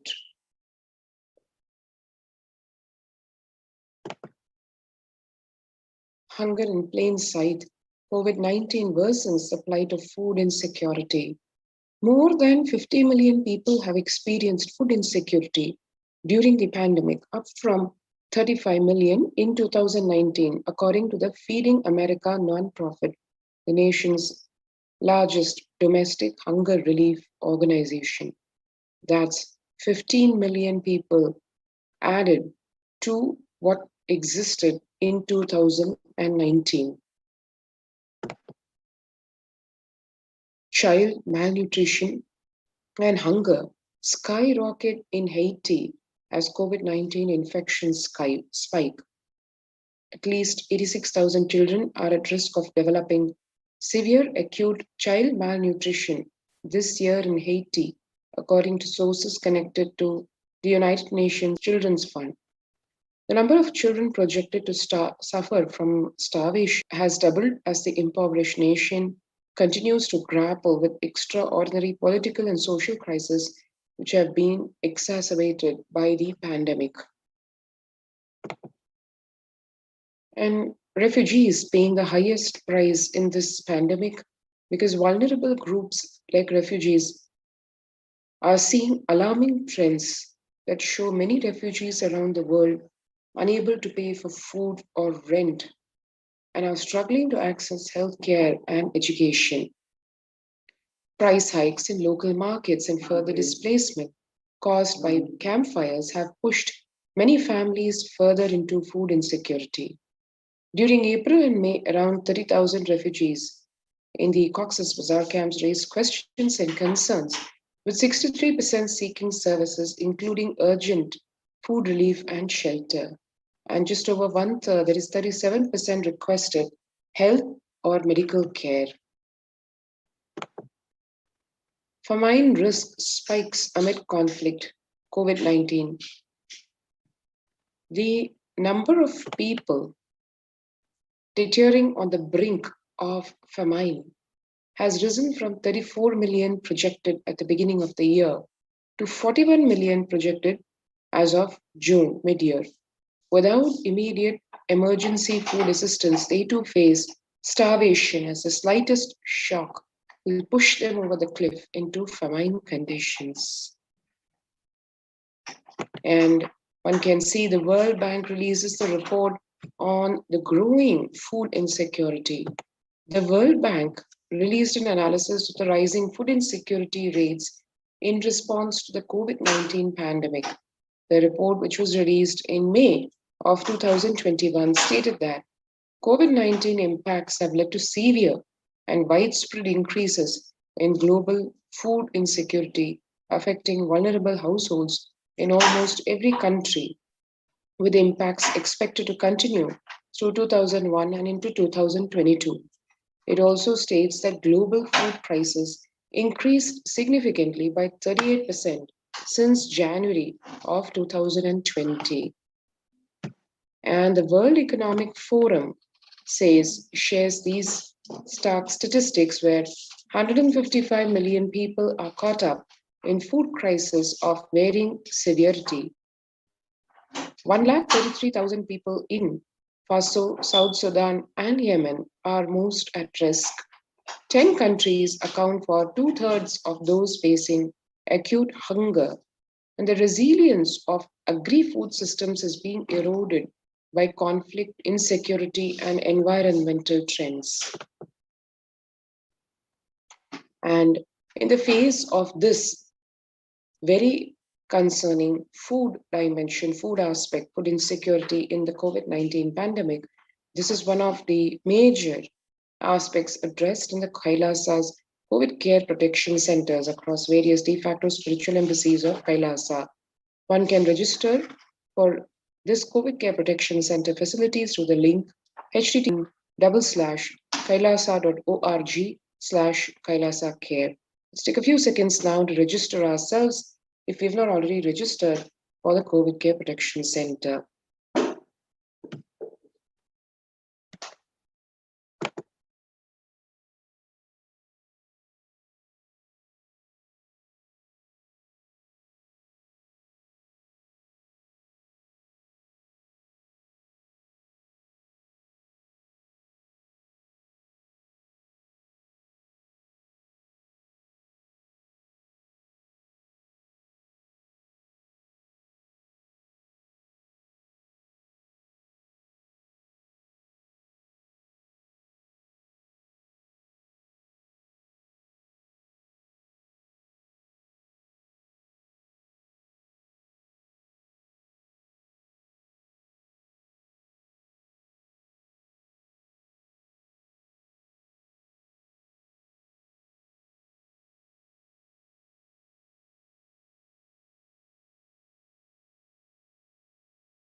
And moving on to what really are the fundamental truths about food and what results in food insecurity, how does one protect oneself from the same?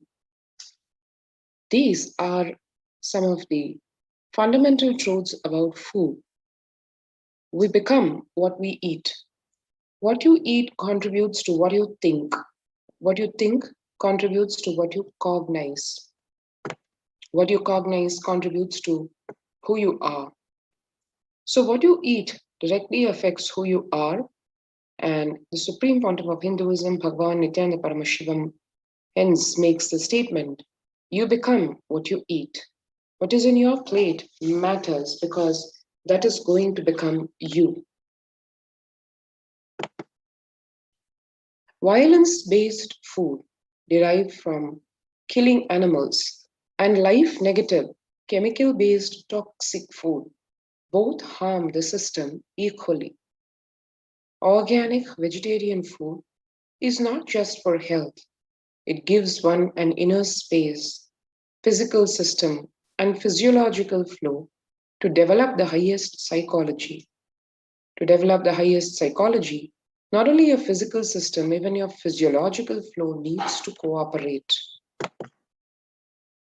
Your brain is constructed for all these higher things. When you don't explore the higher things, you're bound to feed the lower things and keep your brain engaged for survival. If you don't explore the higher dimensions of consciousness, you will force yourself into the drugs and try to explore the hallucination, imaginary, illusory dimensions of the universe. Vegetarianism as a lifestyle. The human body is naturally designed for vegetarian food. The inner mechanisms like feeling, thinking, words, everything is designed to function with vegetarian food. It's like having a generator which can handle only 220 volts current, or a UPS which can handle only 220 volts current, but it is given 20,000 volts. What will happen? It will get fused. The food without anxiety, fear, depression, biomemories, if they are consumed by a person, the energy with which they think, the energy with which they utter words, the energy with which they act, the energy with which they feel, everything will be aligned to the natural source of energy. It will be aligned to nature, which is the inner potential energy. So that brings us to what is the fundamental principle of one of the core pillars of Kailasa's humanitarian services, which is Kailasa's Annalaya, which provide free organic vegetarian sattvic meal for all with the simple intention of eliminating hunger from the face of planet Earth. The developmental, economic, social, and medical impacts of malnutrition and famine have a critical impact on the individual, familial, community, national, ultimately on the global level. With the ongoing COVID-19 pandemic triggering an alarming spike in food insecurity, the United Nations have given warnings of famines of biblical proportions. In 2020 alone, 690 million people were estimated to be pushed into food insecurity. The access and availability to organic food has become of utmost importance. Through Kailasa's Department of Agriculture, the Supreme Pontiff of Hinduism, Jagat Guru Mahasannidhanam, His Divine Holiness Bhagavan Nithyananda Paramashivam, has committed to the distribution of free organic food to everyone, not just since the beginning of his public life, but from his very upbringing itself. Kailasa's Annalayas, the food bank, established all across the globe, distributes and serves free organic food for people of all castes, creeds, religions, race, gender, social standing.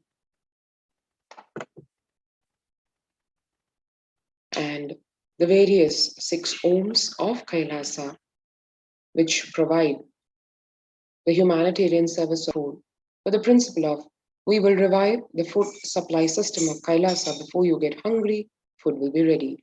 Continuous, under any fantasy, it is already becoming reality. This is what is driving the red Om. And this ultimate service of providing free food started way back in the formative years of the Supreme Pontiff of Hinduism itself, and moving on to right from the inception of his public life in a major way. In 2002, here one can see the early days of Kailasa's spiritual mission, where the Supreme Pontiff of Hinduism is offering Annadan, providing a free organic vegetarian meal on the auspicious occasion of Kartika Deepam in Tiruvannamalai. And moving on to much later, into a decade later almost, in 2013, where with the same intensity, even with, as one can see, a fractured hand, the Supreme Pontiff of Hinduism is engaged in selfless work, day and night, inspiring the peacekeepers of the Sovereign Order of Kailasa to engage in selfless service, leading the nation of Kailasa by example, as one can see. In 2011, the Supreme Pontiff of Hinduism had a multiple compound fracture with the bone literally protruding out of the skin. And in 2013, the 2 steel implants that were fastened in 2011 were removed as the bones had healed completely. And this picture, as one can see, is right after that surgery. And in Jan of 2012, when the state of Puducherry was affected by the devastating Thane cyclone, here one can see glimpses of the relief efforts during the same. People, men, women, children at large, being offered free food by the peacekeepers of Kailasa, day and night in a non-stop service. In 2011, the Nithyananda Annalaya inauguration in Tiruvannamalai. In 2005, the Arogya Yoga Health Workshop in Tamil Nadu. In 2007, as one can see, a full auditorium and the Supreme Pontiff of Hinduism offering the Annadan free food to the participants of the meditation program Nithyananda Spurna program, or the Life Bliss program level 2, held at Salem in Tamil Nadu. and the Nithyananda Spurna workshop in Tiruvannamalai in 2012, the Kartikai Deepam celebrations in Tiruvannamalai in 2012 November, and in 2017, the Inner Awakening 21-day meditation workshop being conducted in Tiruvannamalai, and the participants having a blissful sharing of the free organic sattvic food. April of 2017, the Kalpataru meditation workshop in Tiruvannamalai. In 2016, the Bhandara feast organized for the various spiritual leaders and the Hindu monks or the sadhus. And in 2016 April, the Kalpataru meditation workshop. 2017 March, in Tiruvannamalai and Arunachala Sarvanya Peetham, Annadan being offered as per the daily practice of Nitya Annadan. And 2019 in the Tiruchengood Sarvanya Peetham, free Annadan and people lined up to receive the prasada. And this fundamental principle of free food to be offered to one and all being the ruling principle across all de facto spiritual embassies of Kailasa worldwide. So one can see in 2019, the Annadan distributed during Guru Purnima, the traditional celebration of the Guru in Kailasa in Houston. 2016, the Sadashivoham meditation workshop in Adi Kailasa. In 2020, even after the onset of the Corona pandemic, the Annadan service continues in the midst of this COVID-19 crisis in Madurai, in the Shamala Peetha Sarvanya Peetha. And all this one can see in the context of the necessity for the Annadan vis-a-vis how India was faced with the artificially created famine in Bengal in 1943 under the colonial rule. What happened back then, one can see a few minutes to understand what is the driving principle of Kailasa and why it is so important.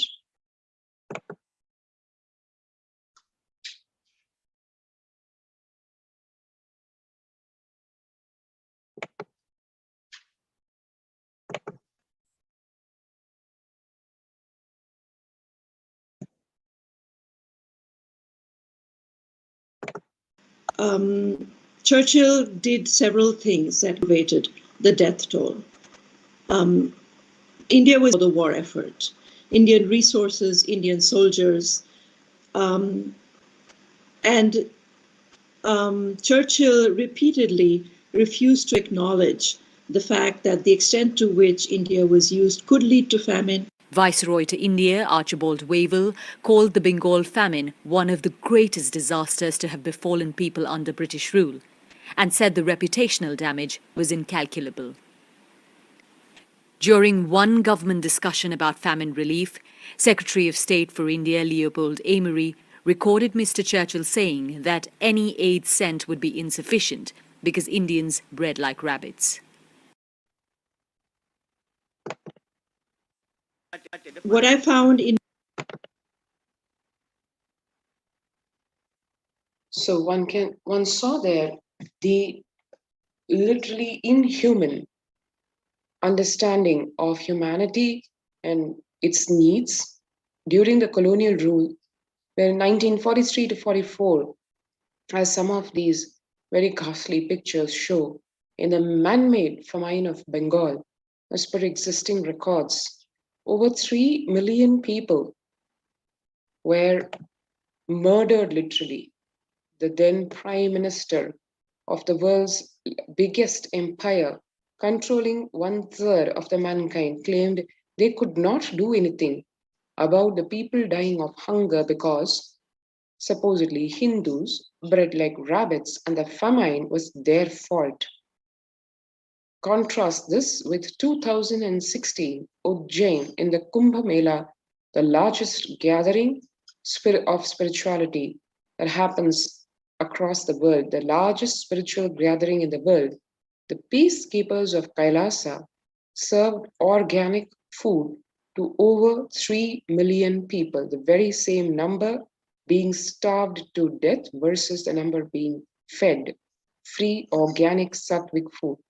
Peacekeepers of Kailasa, under the leadership of the Supreme Pontiff of Hinduism, Nithyananda Paramashivam, have served more than 1 billion free meals in the past 26 years and are determined to end hunger and poverty in all its forms. Kailasa, with 200 peacekeepers at any given time, can deliver what even one of the biggest countries could not deliver. Reason being very simple, because Kailasa is not driven by war, fear, or greed. It is an enlightenment-based nation driven by just selfless service.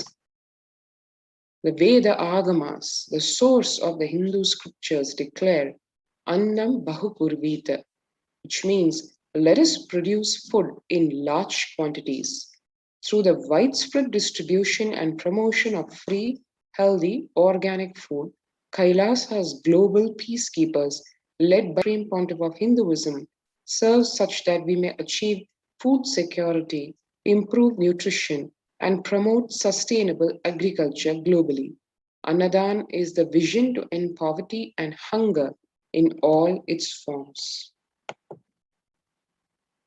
So, before we move further, if you've not already registered in the COVID Care Protection Center in any of the de facto spiritual embassies of Kailasa in India, take a few seconds now to register through the link below, https://kailasa.org/kailasacare.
And moving on to the revelations of Devi Parashakti to the world.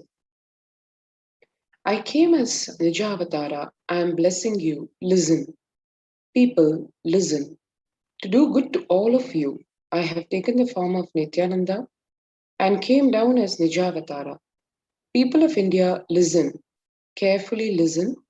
Time after time, Bharatam is Jnana Bhumi, where enlightened beings come. We cannot make Jnana Bhumi as infertile. Enlightened beings have to come. They have to live. It has to flower. Few hypocrites, because they are stuck in delusion, we cannot sacrifice the world. Cosmos cannot be destroyed. The ship I did to save Cosmos from being destroyed, that is called Adi Kailasa. The ship I did to protect beings from Pralaya is Adi Kailasa. Because of conspiracy of Drohis and enemies' rule, the captain had to leave the ship. Before 12 years, knowing the great deluge that is going to happen, all Aushadhas, by this Guru Purnima, that Jnana Rasavadam, Navapashana is going to flower, Allow people to come and take dip in Navapashana flower. People, whoever comes and dips in Vaidyasarovar, they will not have deaths. They will not have corona. Crores and crores of people will come in line. Every day they will come and dip in Anandalingam. Listen well to my verse. For India, I made ship as protection. The Nithyananda Navapashana Lingam in Vaidyasarovar. Go to Adi Kailasa. O Indians, listen. All those regretting losing Nithyananda Nijavatara, without confusion, without talking just as lip service, go to Adi Kailasa. Crores of people will come there looking for help, Navapashana, water feast, and medicine to get health and protection and enlightenment. To protect India from the great destruction, I, Parashakti, made this huge ship. Even if captain is not there, ship is there.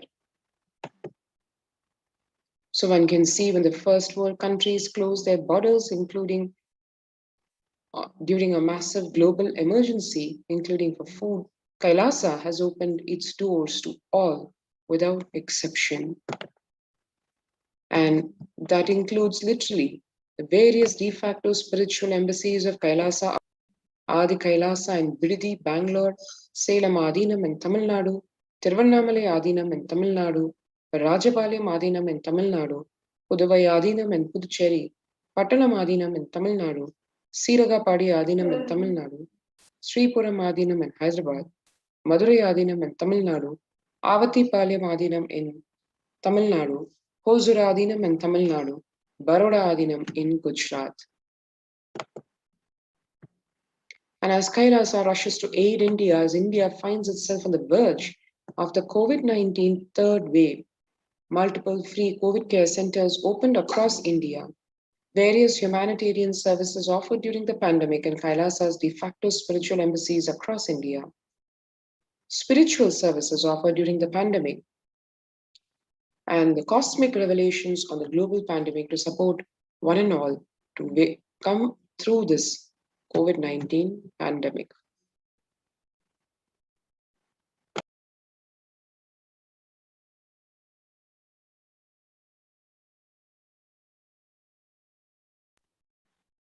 The free humanitarian services offered during the pandemic and de facto spiritual embassies across India include medical care in the form of allopathy, Ayurveda, Siddha medicines, infrastructure to accommodate thousands, accommodation for multi-layered quarantine facility, emergency ambulances or ICU on wheels, personal protective medical equipment, food security management through food banks, and organic farming to sustain all this.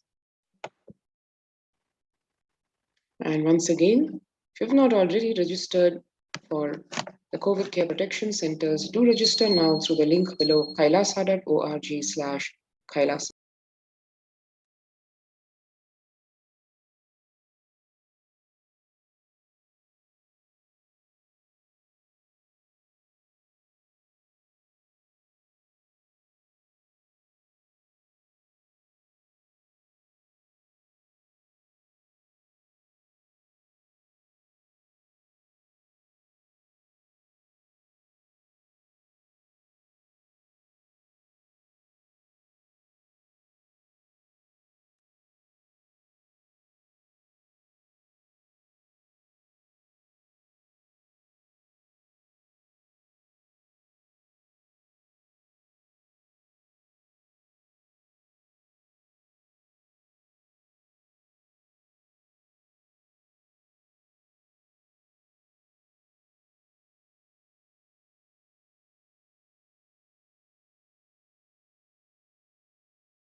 there are some great spiritual sciences unique to Hinduism. Subtle, otherworldly, but definitive sign. Manifesting the cosmic beings in Archavatara, deities in Nijavatara, living incarnations is possible. Understand? Kriya Pada of Vedas and Agamas elaborately explain the whole science of making the cosmic beings manifest in Archavatara, deities and Nijavatara, living incarnations. Both. During the Bhava Samadhi Darshan, literally those cosmic beings manifest through this body. Just like how they manifest in Archavatara, deity, they manifest in Nijavatara, Pratyakshavatara, and give you all the boons you ask, bless you. You see, each God is an independent intelligence to lead you to enlightenment. Each God is a bridge for you to achieve the Shivatva, the ultimate Shiva consciousness. Krishna is the bridge for you to achieve the Krishna consciousness. But Shiva consciousness, Krishna consciousness, all consciousness is one and the same. Ultimate consciousness only. So that energy itself completely expresses. Just like Radhika, when I see my own sweetness in the mirror, I become eager to taste it. I find that the only way to relish this sweetness is through the constitution of Sri Radhika. Bhava Samadhi Darshan is a window to the infinite expanse of consciousness, allowing us to glimpse the formless in a way that we can understand. It cleanses the karmas of lifetimes. It awakens our biomemory to the space of Paramashiva, the ultimate consciousness, and creates a deep and lasting transformation in us.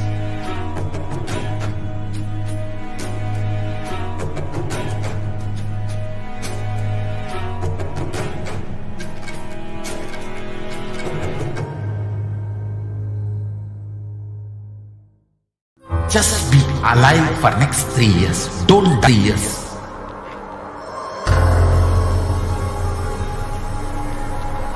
Just don't die within next 3 years.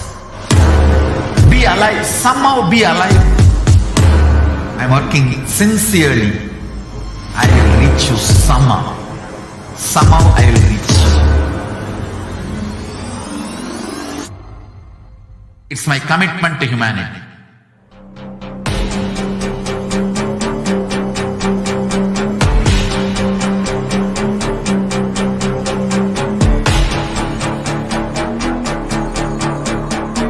Just don't die within next 3 years. I will reach you wherever you are, whichever corner of the world you may be. I will reach you with enlightenment. You manifesting the space, state, powers, being Paramashivoham. It is possible, and it is possible for you.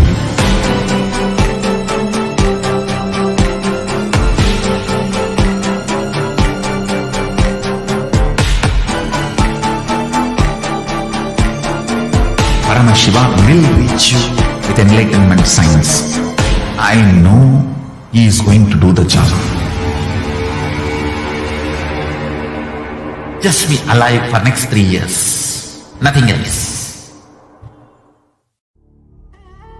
What I mean by the word E-Kailasa, listen intensely. Enlightenment ecosystem, literally enlightenment itself in your own home, wherever you are.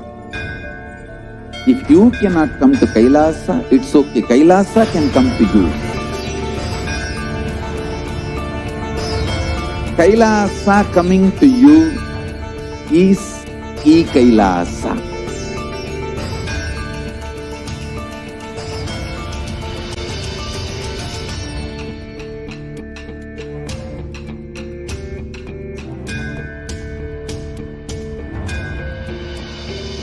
I will revive Hinduism. I am a Hindu revivalist, not by any revolution, but by evolution.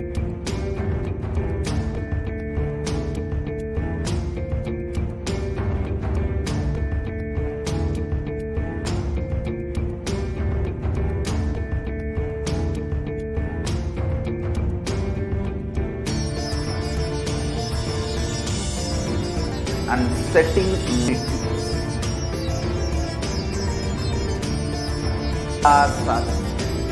Enlightenment ecosystems, Sarvanya Peethas all over the world.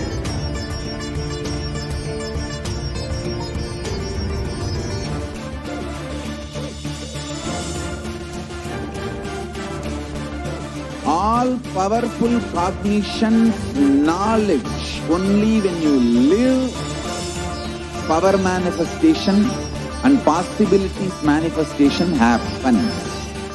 It's a fundamental truth.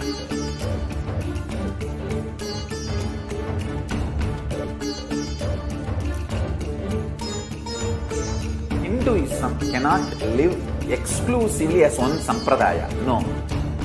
All sampradayas of Hinduism is an ecosystem.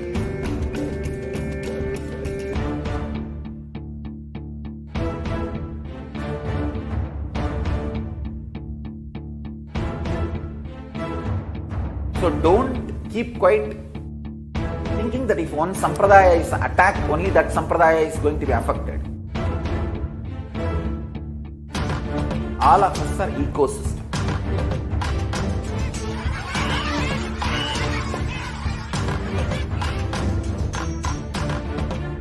I invite you to get involved and enjoy Hinduism by the principle of Dharmo Rakshati Rakshitaha. When you protect Dharma, Dharma protects you. We will make the whole planet flourish spiritually. The spiritual prosperity will happen to the whole planet. We all have to coexist together.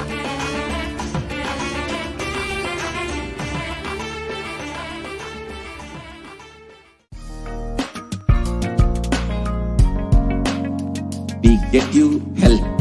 We get you ability to build beautiful relationships in your life. We get you direct spiritual support, and we make sure you become wealthy.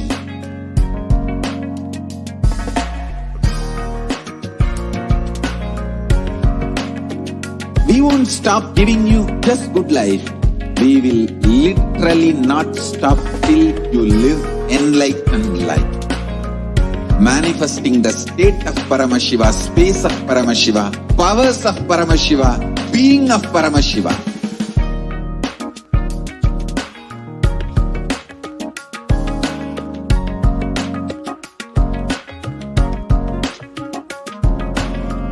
Whole world should become e-Kailashians. I want the whole world to know Hindus have something great to contribute to the world.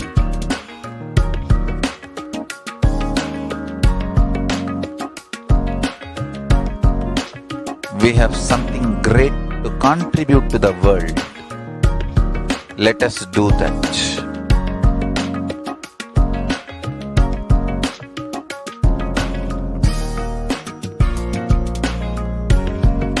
E-Kailasa is proper customized spiritual service helping you to identify your root patterns of suffering. We have perfected the science of helping every individual from every cultural, religious, nationality background.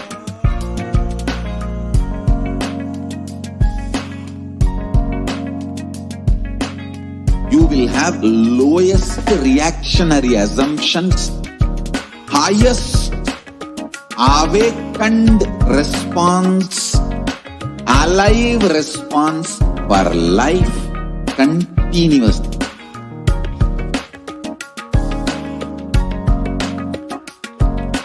E-Kailasa is enlightenment ecosystem, literally enlightenment itself in your own home, wherever you are.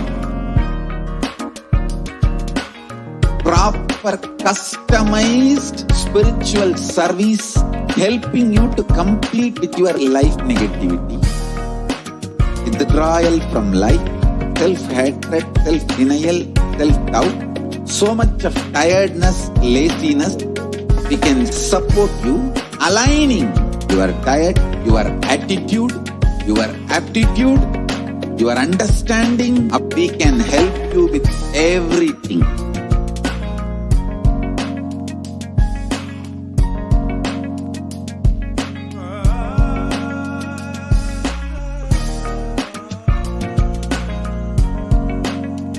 If you are interested in enlightenment, we will immediately bring this to you. If you are not interested, we will explain the whole science, inspire you.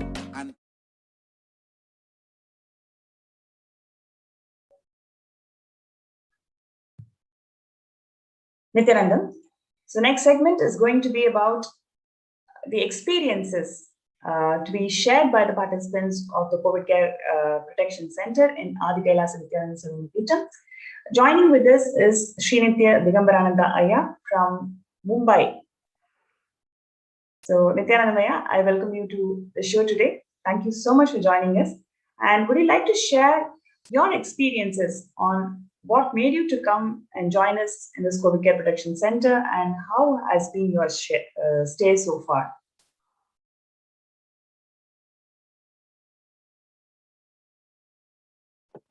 Request you to unmute, please.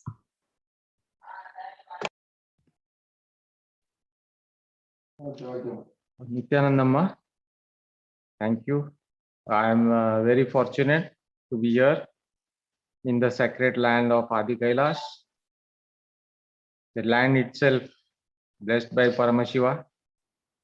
Just to be here is a great opportunity and a great fortune. So, following the Parashakti predictions by Swamiji, so full COVID Care Prevention Center, Adi Kailash, when it was declared, immediately I came here following Guru Vak. And here it is very different from the outside world. From the day I am here, there is no sign of any COVID, this thing. No word is also not there. Otherwise, everywhere in the outside world on TV, everybody is screaming COVID, COVID. And everybody, and you hear a lot of people being affected. There are a lot of deaths also happening. Now, in the first wave, there were, it was not near us, but now some of our relatives also they have passed away. It is very difficult in the outside world, but it is very peaceful and divine here. Every day is a great beginning. Blessings from Paramashiva. We do yoga in the morning. The freshness is there, induced. And when we go to the temple, that is absolutely divine. The place of Paramashiva, Kalpavriksha is there, and all the deities are live. Now enjoying the Brahmotsava. We are very fortunate to be part of the Brahmotsava going live every day. Nithyanandeshwara Brahmotsavam. And on top of that, Swamiji is blessing with his satsang, his presence. It is simply like Paramashiva is here and we are the Ganas, Shiva Ganas here, enjoying the presence of Paramashiva. Very divine, and everybody is enjoying. All nice Kailashians enjoying together.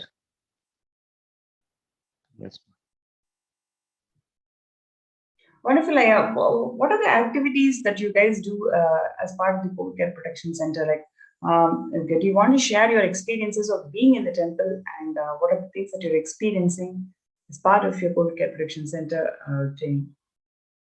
Yes, our morning spiritual routine is very strong. Morning yoga.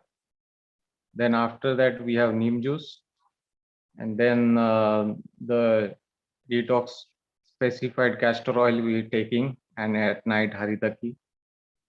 And then steam is also given as per immunity is very strong here, especially the morning spiritual routine we are doing. That is immensely boosting our immunity. We feel the freshness in our bodies. So it is so fresh and strong that we don't feel that any COVID can ever touch us. It is the liveliness here. Not only each and every person is so lively, and they are so engaged in different projects, different fields. Some are doing Gurukul work, some are doing some mechanic repairing work, some are doing some gardening work. In all these activities, they are so busy and live. At COVID, that the strength and immunity, which is freshness induced, we don't find any distance or any happening that COVID can ever touch us. That is not in the minds at all. It is completely lost. Great, Aya. Great. I wanted to ask you, yeah, you're from Mumbai, and from Yeah. whatever we have seen in the reports in newspapers, social media, or even from people, we've heard quite a lot in terms of impact due to COVID, specifically in the metro of Mumbai, given the dense population. Wanted to ask you what has been your on the ground experience in terms of how things are in Mumbai, in Maharashtra, in this COVID-19 pandemic. Yes, ma. It is very difficult actually. Though the numbers that since the government has taken out the lockdown, I think they are forced to give proper numbers. So they are not giving the actual numbers, I feel, because lot of deaths are happening still, and the reported ones, I don't think they match. On the ground, it is actually more. And though because of the TV reports, everybody has been outgoing now, that they are going and roaming freely. But I think it will spread more because of that. Since August, it is predicted, I think everybody has lowered their guard because of the media reports and government figures. But actually, it is going to be very, very difficult actually after this. Already, there are many people affected. I am hearing this one has died, that one has died, some relatives, friends. Deaths are happening.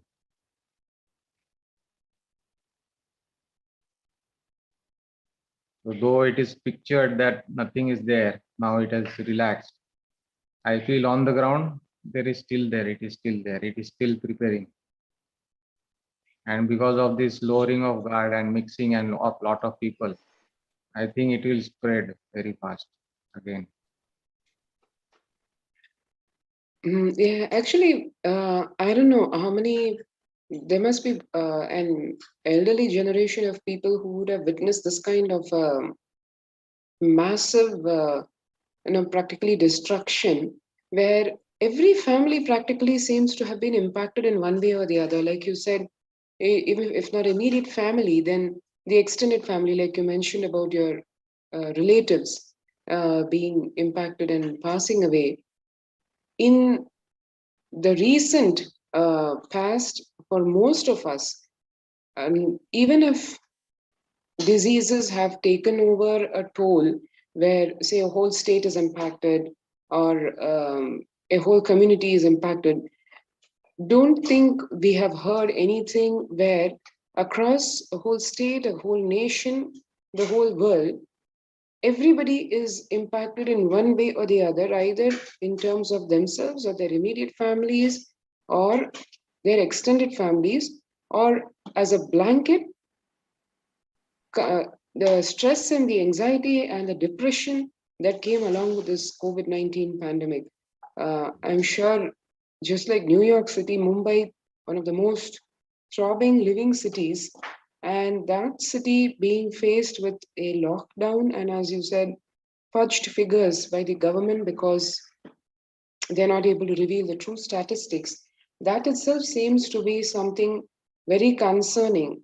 And I'm sure your experience, having lived so many years in Mumbai, must be the same. I'd like to ask you to share, for the sake of our viewers, that other than what you saw as a physical impact which you shared, how is it affecting people at large, in terms of what you have seen amongst your friend circle, family circle, emotionally, psychologically, economically, in the economic capital of India, needless to say, Mumbai?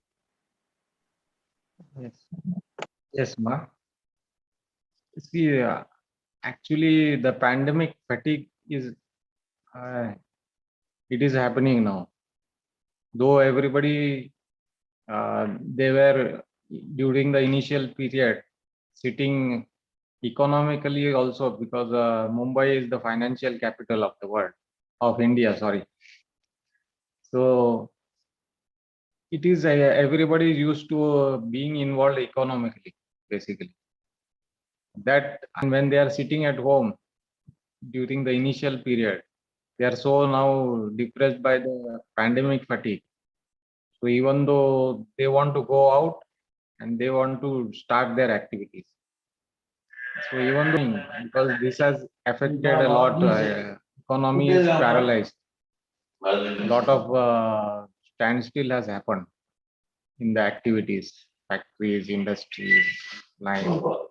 Other than the share market, everything is little held up. So, and because of this pandemic fatigue, everybody is going outside, like the metro also, lifeline, railways of Mumbai. You see the amount of people there are gatherings. It is really no. It seems everybody has lost that there is COVID. They are mixing so close, and a lot of gatherings are happening even in markets. And because of this pandemic fatigue, it is like everybody has lowered their guard. The quarantine and everything, we are so much taking care of places. It is really no quarantine, and if anything happens, if anybody is affected, it is very easy to, it will be spread very fast because gatherings are there, and people are also trying to start their businesses, start their shops, their workshops, their industries, some way or other to earn. Because of that pandemic fatigue, they want to get things rolling. And this is the gathering has started happening then because of that. No quarantine is happening. And then if that wave comes, third wave, which is predicted, then it is very easy for it to strike. A lot of casualties will happen because of these gatherings. Quarantine is not there. As a precaution, what Bhagwan has said, it has to be taken very seriously. People have relaxed now. Wonderful, Laya. What would you like to share with our viewers about this extraordinary effort from the Supreme Pontiff of Hinduism, that he opened his homes as COVID Care Protection Center? What would you like to share about this grace and compassion of the Supreme Pontiff of Hinduism to open his east to the world as COVID Care Protection Center? Yes, Ma.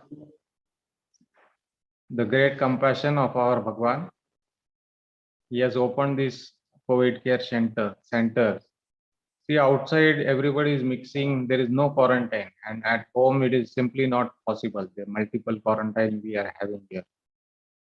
So here there is such a big campus, 100 acres, and all so many trees and nice breeze going on. It is like living in a hill station, everybody. And you can enjoy, and Bhagavan has given this great opportunity for everyone. You can, instead of the fatigue and the depression of COVID outside, in the outside world, living every day in the tension that it will get to you. Instead of that, coming here in Kailasa, relaxing. It is like taking a holiday in this COVID time and relaxing and refreshing yourself. It is so beautiful. Bhagavan has opened this center. Outside, everybody is afraid, and giving you the opportunity to be completely protected from COVID. His centers he has opened, and where there is, I don't think anybody is there who has done this in India. We are the only ones who are blessed to have such a Paramashiva as our Guru. With his compassion, is given the opportunity of protecting not only us, but the whole world. He has invited everyone. Everyone can come and stay. So even if he has also given the opportunity of working from here. So even if you are working at home, you can come here and work. The internet provided is also very beautiful. It is very fast. The speed is very high, and people are working also from here. Not only enjoying, and those who are participating in various activities when they are free. But when they have work, they are easily working from whenever they have get the time. Wonderful. Thank you so much for joining the show today. It was great having you to share your experiences of being in Mumbai and how your life is transformed by being part of this COVID Care Protection Center. Thank you so much for joining us today, Aya. Yes. Thank you, Ma. Thank you, With this, we'll go to the next segment. Stay tuned and we'll be right back with the next segment.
Spiritual sciences unique to Hinduism. Subtle, otherworldly, but definitive sign. Manifesting the cosmic beings in Archavatara, deities in Nijavatara, living incarnations is possible. Understand? Kriya Pada of Vedas and Agamas elaborately explain the whole science of making the cosmic beings manifest in Archavatara, deities and Nijavatara, living incarnations, both. During the Bhava Samadhi Darshan, literally those cosmic beings manifest through this body. Just like how they manifest in Archavatara, deity, they manifest in Nijavatara, Pratyakshavatara, and give you all the boons you ask, bless you. You see, each God is an independent intelligence to lead you to enlightenment. Each God is a bridge for you to achieve the Shivatva, the ultimate Shiva consciousness. Krishna is the bridge for you to achieve the Krishna consciousness. But Shiva consciousness, Krishna consciousness, all consciousness is one and the same. Ultimate consciousness only. So that energy itself completely expresses. Just like Radhika, when I see my own sweetness in the mirror, I become eager to taste it. I find that the only way to relish this sweetness is through the constitution of Sri Radhika. Bhava Samadhi Darshan is a window to the infinite expanse of consciousness, allowing us to glimpse the formless in a way that we can understand.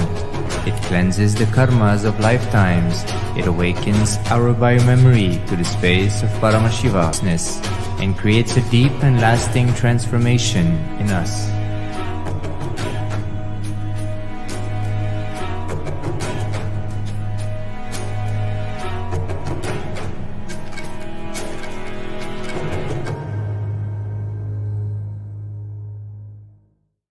Just be alive for next 3 years. Don't die within next 3 years.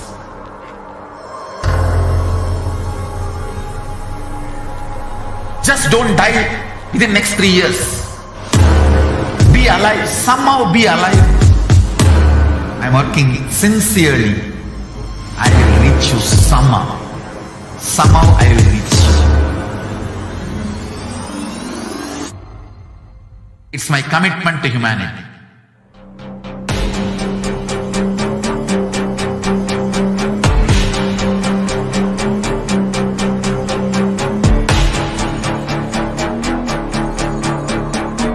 Just don't die within next 3 years.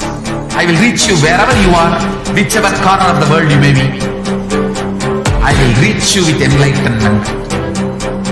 You manifesting the space, state, powers, being Paramashivam.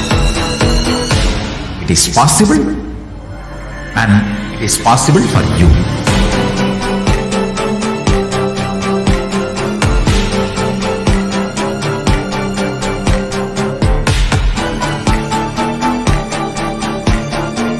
Paramashiva will reach you with enlightenment science. I know he is going to do the job. Just be alive for next 3 years. Nothing else. What I mean by the word e-Kailasa, listen intensely. Enlightenment ecosystem, literally enlightenment itself, in your own home, wherever you are. If you cannot come to Kailasa, it's okay. Kailasa can come to you. Kailasa coming to you is e-Kailasa.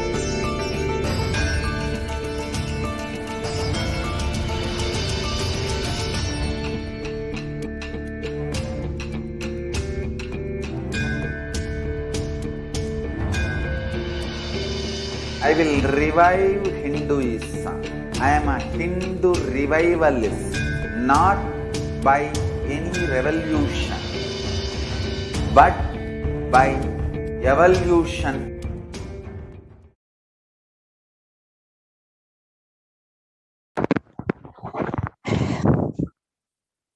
Nithyanandam, welcome back, dear viewers. Now we will be entering into the next segment where we will understand the persecution against the Supreme Pontiff of Hinduism, Kailasa, and Hinduism as a whole. We will understand what the Supreme Pontiff of Hinduism has done in building the Kailasa's Nithyananda Hindu Library, the world's largest collection on Hinduism. As many of us have heard, books and deities made Nithyananda. So let us explore and understand what the Supreme Pontiff of Hinduism has contributed to humanity through the Nithyananda Hindu Library, and how he has revived the Hindu library system, which has been lost over thousands of years. Yes, we can move to the next slide, please.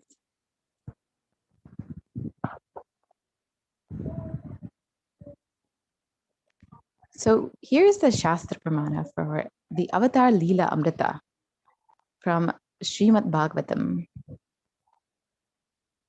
And the translation goes, that is which is sweet to hear, that which when heard immediately raises one to the high conscious state, that which takes us to another level just by remembering, that which gives deep pleasure not only to the listener, but also to the person who narrates it.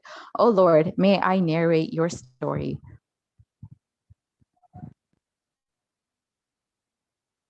Yes, we can move to the next slide. Arunachala is the giver of the Supreme Pontiff of Hinduism, Jagadguru Mahasannidhanam, His Divine Holiness, Bhagavan Nithyananda Paramashivam. The Arunachala Purana is the epic history of Arunachala, revealed that at that point in time, Lord Shiva made a promise that he will always be available in Arunachala or Tiruvannamalai in three forms: as the hill, Arunachala; as the Jyotirlingam, the Arunachaleshwara Shivalingam in the temple; and in the form of living incarnations in this holy town of Tiruvannamalai.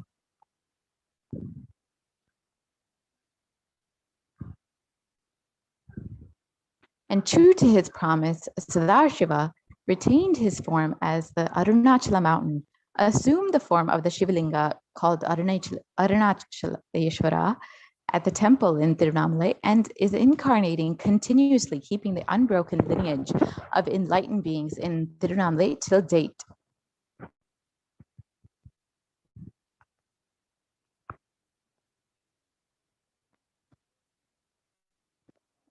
And Paramashiva has promised the distance protection.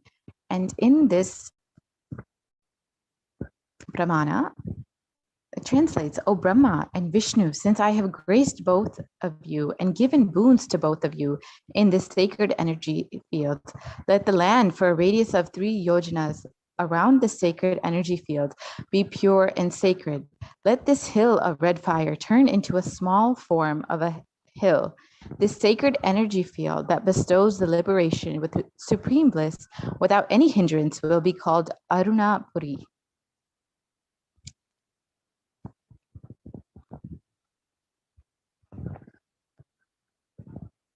Arunachala is protected even during the Pralaya. The Devas and the Devendra who were in suffering remembered me. I removed their suffering. Hence, I will remove the suffering of birth of whoever remembers the sthala, the sacred energy field. This hill and this sacred energy field will have the features of not getting destroyed even during the time of Pralaya, the deluge. It will lead to the moving and unmoving beings that are there within the periphery of the wind that has touched this hill to liberation. And this is the Purana, the Pramana for how even during Pralaya, Arunachala is protected. And this is from Skanda Purana.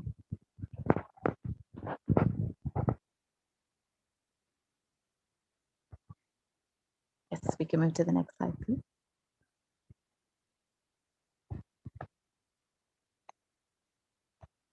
And here's the request to Arunagiri to become the linga. And again, the translation goes, "Oh, Arunachalesha, the one who has become the hill. People are used to fetching water and offer sacred bath to you, as against the rain, the showers from the sky, to offering pearl garlands to you, as against the stars themselves, to be pearl garlands, to bringing lamps and show lamps to you, as against the sun's rays themselves to be lamp. Hence, for the sake them doing worship to him with sacred bath, They prayed that he graces them by assuming the form of a linga below the hill.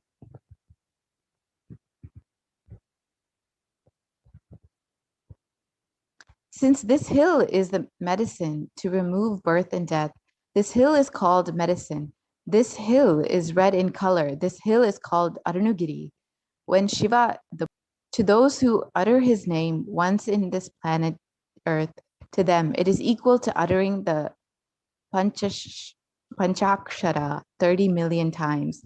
Brahma and Vishnu became happy and bowed down to the Lord and said, I am becoming linga. Worship me with bhakti.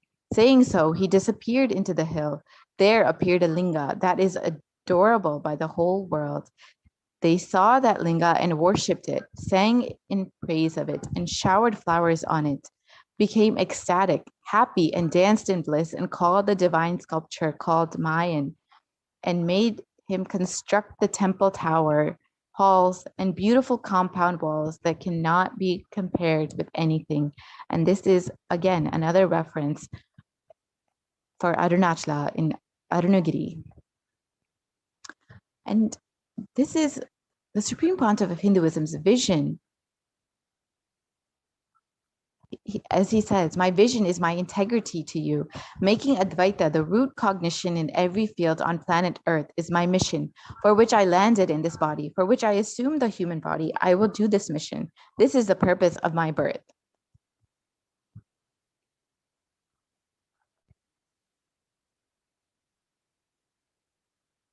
Before landing, I saw very clearly the need of planet Earth that I need to pack. I saw very clearly that it is love and consciousness, nothing else.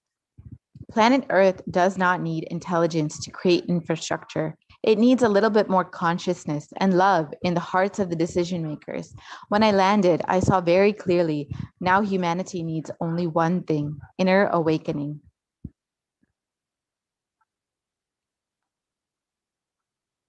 With the authority that I am an incarnation who landed on the planet Earth to give this science, this great science to all of you, I give you all the ultimate secret. Just relax. I will take care. And this is the promise of Swamiji, the Supreme Pontiff of Hinduism, to humanity. So what is the Grantha Samadhi? Grantha Samadhi is the most important of all samadhis, which has kept Hinduism alive. All scriptural books, palm leaf documents, which are kept in one room and maintained, is a Grantha Samadhi. The Grantha Samadhi means energy center of spiritual books. So what is the need of an incarnation for decoding scriptures? According to the Supreme Pontiff of Hinduism, speaking on Arunagiri Yogeshwara, his guru, he explains his classes when he teaches, if he talks 10 words, at least 10 terabyte material will be downloaded. Understand, if he talks 10 words to me, 10 terabytes of material will be downloaded into my brain. O humanity, I have the science revealed by Paramashiva. Only an incarnation can decode and make it user-friendly. Others, at best, can give you a translation. So this is the need for an incarnation to decode the scriptures. And these are in the words of the Supreme Pontiff of Hinduism himself. And the immediate need of 100 million scriptures. The Grantha Samadhi is absolutely essential for keeping Hinduism alive. When the avatar happens, the Grantha Samadhi is needed as the avatar is ready to revive to them. The colossal amount of work is required for preserving these 20 million Grantha Samadhis. Apart from this, rest of the 80 million also need to be downloaded.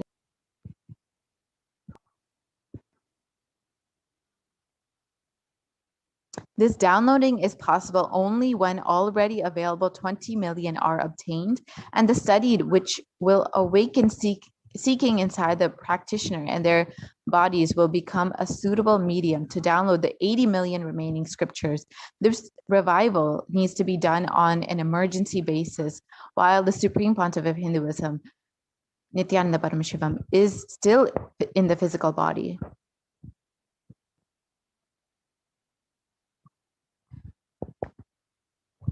So what is the Supreme Pontiff of Hinduism's vision for the Grantha Samadhi, the Kailasa's Nithyananda Hindu Library? The Grantha Samadhi, these have been the vehicle for preserving the timeless knowledge, the seed, the notes of the cosmos, which the Supreme Pontiff of Hinduism is now bringing to life. The goal of Kailasa's Nithyananda Hindu Library is to create the largest repository, Grantha Samadhi home, to living deities of scriptures, transmitting powerful cognitions to humanity.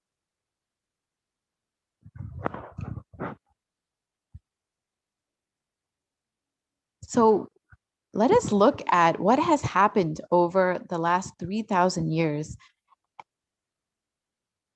and what Hindus have suffered during the Hindu Holocaust. Over 3,000 years of destruction by combined attack of millions of invaders, and only 200 years for a revival by the incarnation, even after the Supreme Pontiff of Hinduism is stretching his lifespan to 200 years. We have just 7% of the total time of destruction for revival.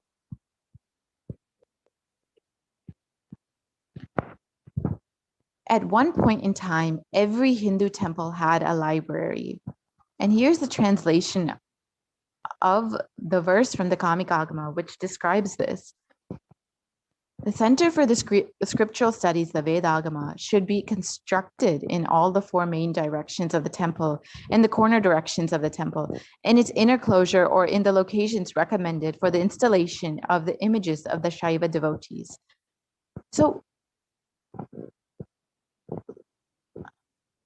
only 20% of Vedic Hindu scriptures remain on this planet Earth, and 100% of Hindu libraries have been destroyed. All libraries, including Nalanda, Takshashila, Vikramashila, with millions of books, have been destroyed. And there are more than 2 million temples in India, but not one with a library.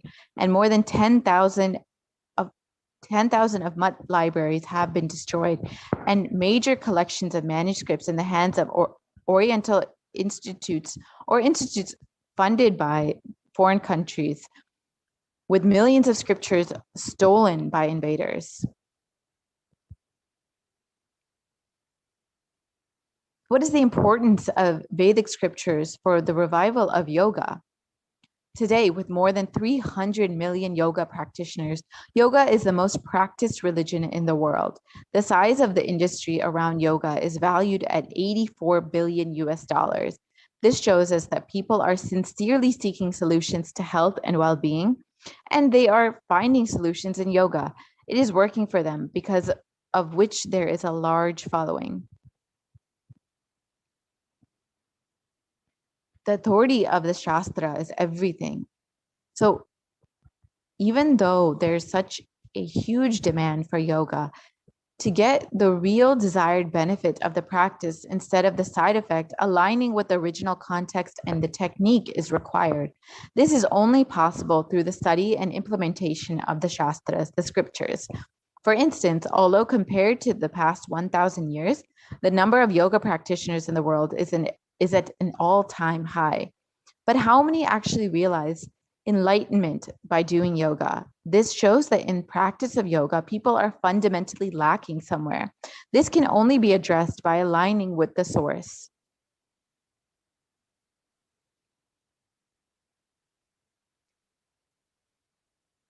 Let us understand the revelations of the Prathama Vinyasa Krama. So these are some of the rare manuscripts that have been compiled when making the Prathama Vinyasa Krama, when the Supreme Pontiff of Hinduism revealed the Prathama Vinyasa Krama and referenced these sacred manuscripts and scriptures for getting the original reference from the source text. So these include Shiva Samhita and many more. So here are some other sacred scriptures and rare manuscripts that the Supreme Pontiff of Hinduism has been sharing with humanity, which includes the Bhaga Shastra, which is the science of cooking, and the Vijnana Bhairava Tantra, which is the science of unclutching, the Mrigendra Agama, which is the science of cosmology, and the Sarvanyota Agama, which is the science of Shashtanga Yoga.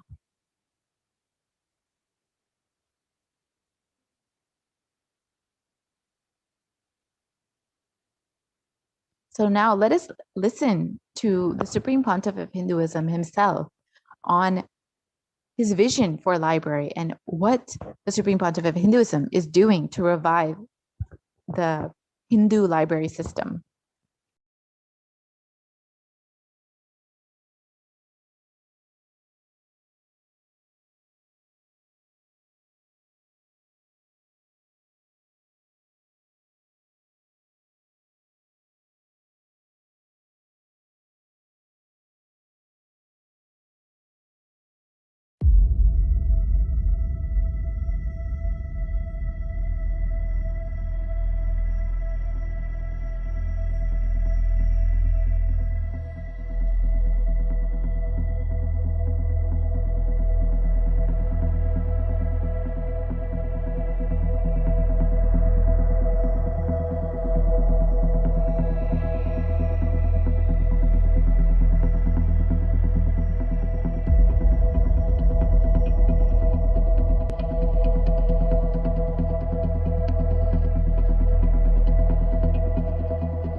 One great thing in the modern day, information age, internet age, human beings can't be manipulated anymore by a small gang of people, by keeping the mass media cult under them. No, world cannot be controlled anymore by mass media cult or entertainment industry cult. And world cannot be controlled anymore by missionary militants and militant missionaries. The next generation, the modern day youth has started questioning the utility value of everything. And I tell you, Hindu tradition is the best designed, developed tradition just to contribute. Hindu knowledge is amazingly contributing. I can very boldly tell you with all joy and pride, Hindu scriptures are the most unadulterated, as maintained, as purely as it was uttered, revealed in the beginning. The Vedas are as it is from the time Paramashiva breathed it to Parashakti to Vishnu to Brahma and the Guru Parampara. Narayanam Batma Bhavam Vasishtam Shaktinja Tatputra Parasharanja Yasam Sugam Gauda Padam Mahantam Govinda Yogindra Matasya Sishyam Srishankaracharya Matasya Vatman Vadanja Asta Malaganja Sishyam Tamtroda Ganmartika Karamanya The whole Guru Parampara, unadulterated. I tell you, history, geography, astrology, astronomy, cosmology, physics, chemistry, biology, medicine, mysticism, religion, economy, in every field, administration, social justice, law and order, in every field, spirituality, superconscious mind, power manifest in every level. Nothing compared to the extreme life positive knowledge source of Hinduism. This is the most non-violent, life positive knowledge tradition in every field.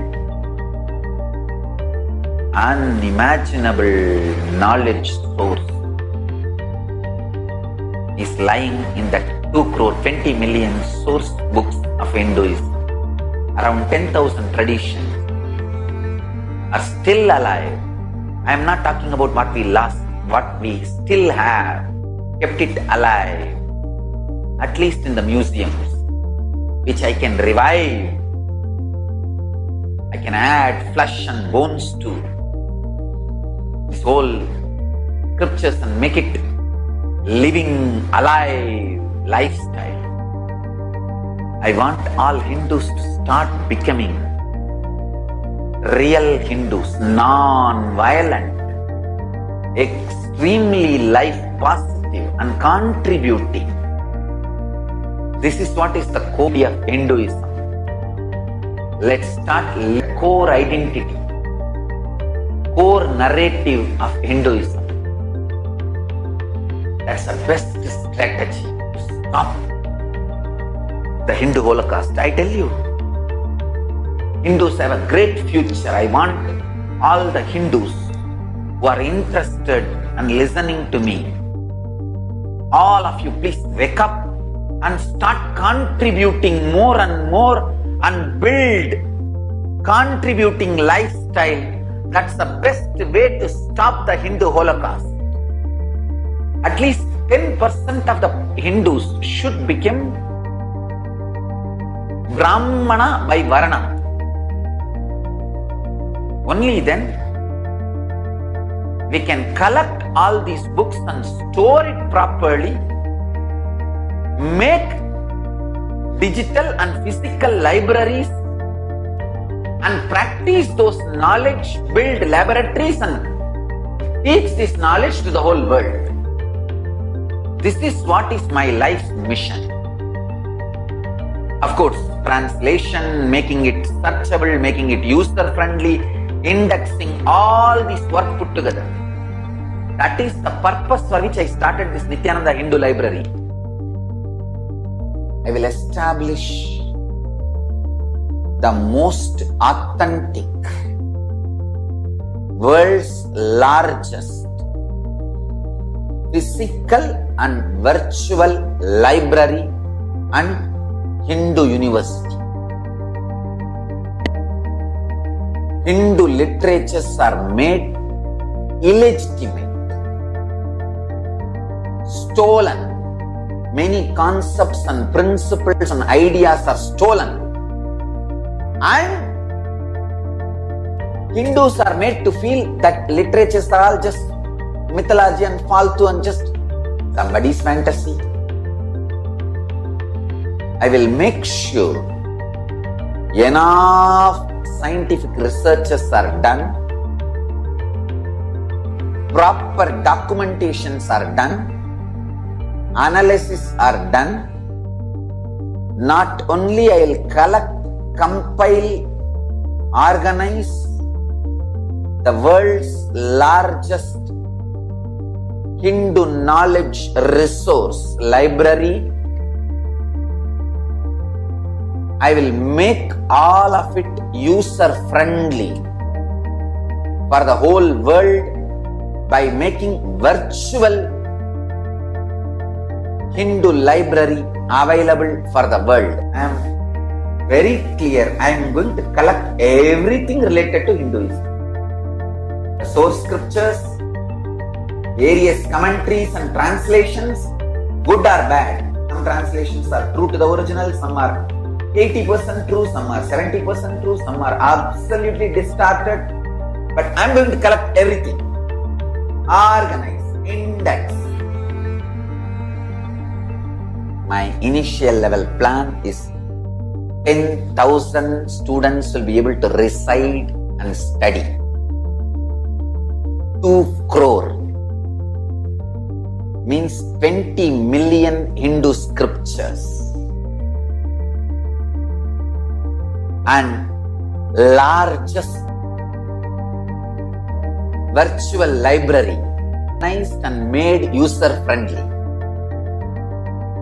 Collecting all the 2 crore, 20 million source books, organizing, indexing, then translating, making it user friendly, making library, physical library, and making digital library, then studying it, researching it, making laboratories. For example, the Hindu battery, which can be charged, does not need any other chemical from outside. The Hindu aircraft, which can fly through the conscious sound technology, the consciousness-based light technology, sound technology, consciousness-based biology, consciousness-based biology-based technology.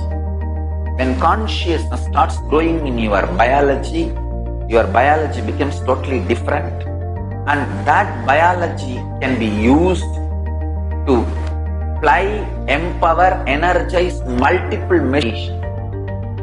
Collecting this 2 crore 20 million scriptures, organizing, indexing, translating, building laboratories, not just libraries, laboratories, universities, where we conduct clinical trials, medical trials, scientific researches. Everything gets organized, made user friendly for the humanity and shared with the humanity free of cost. I invite people from all over the world to share your time, treasure, talent. I invite all the practicing Hindus, born, living, practicing Hindus and Hindu sympathizers, 200 crore, 2 billion population. At least 10% of you, 2 crore, please come and become Brahmanas by Varna.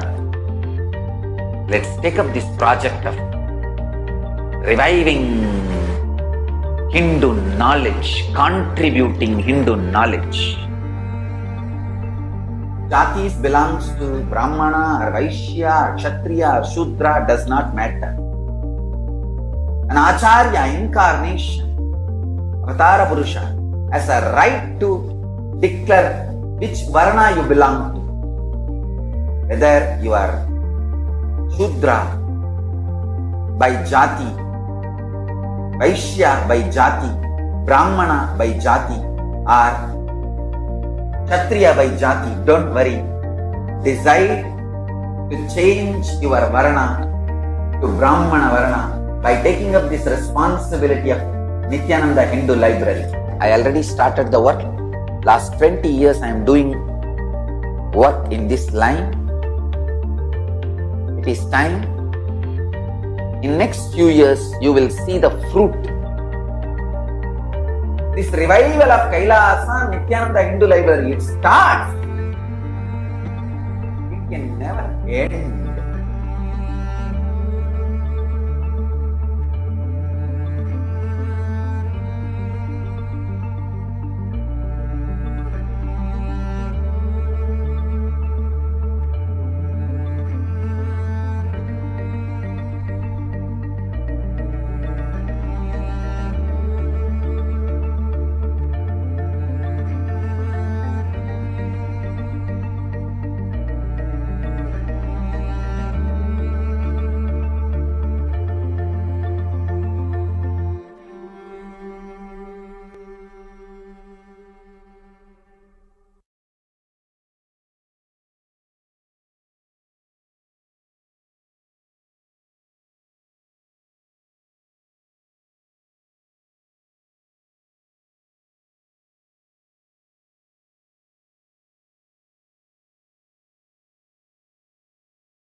Yes, we can move to the next slide, please.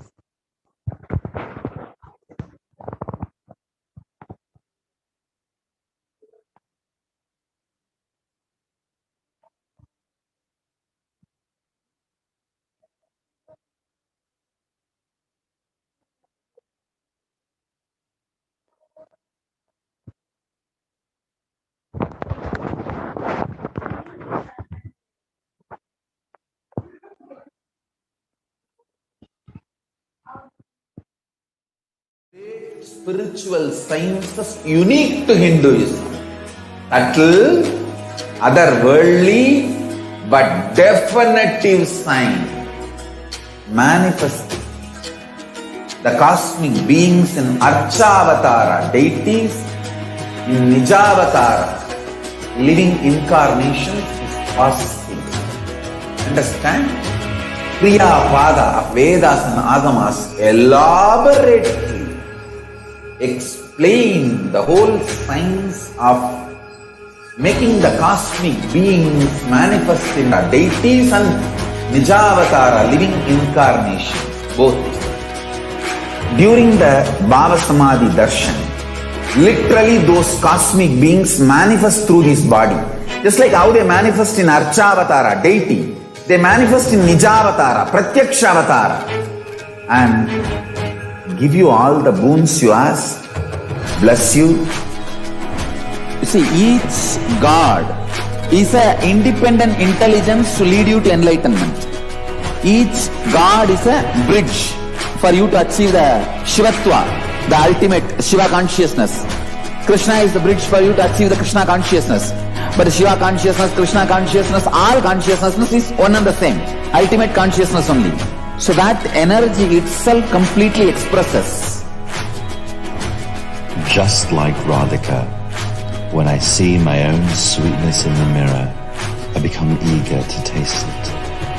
I find that the only way to relish this sweetness is through the constitution of Sri Radhika. Bhava Samadhi Darshan is a window to the infinite expanse of consciousness, allowing us to glimpse the formless in a way that we can understand. It cleanses the karmas of lifetimes. It awakens our biomemory to the space of Paramashiva, the ultimate consciousness, and creates a deep and lasting transformation in us.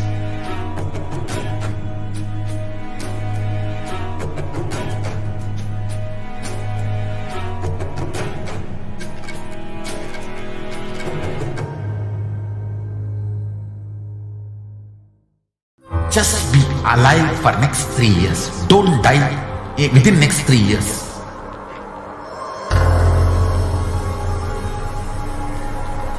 Just don't die within next 3 years. Be alive. Somehow be alive. I'm working sincerely. I will reach you somehow. Somehow I will reach you. It's my commitment to humanity.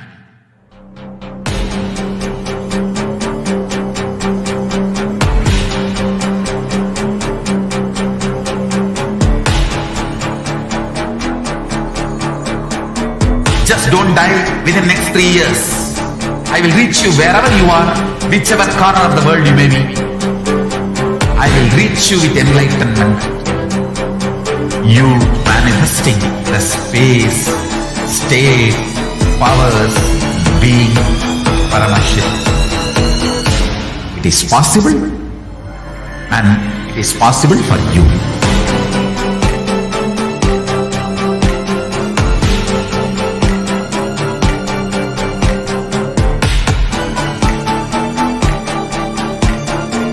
Paramashiva will reach you with enlightenment science. I know he is going to do the job. Just be alive for next 3 years. Nothing else. What I mean by the word E-Kailasa, listen intensely. Enlightenment ecosystem, literally enlightenment itself in your own home, wherever you are. If you cannot come to Kailasa, it's okay. Kailasa can come to you. Kailasa coming to you is E-Kailasa.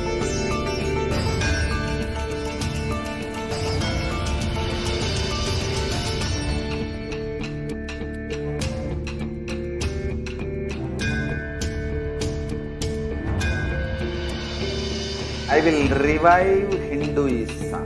I am a Hindu revivalist, not by any revolution, but by evolution.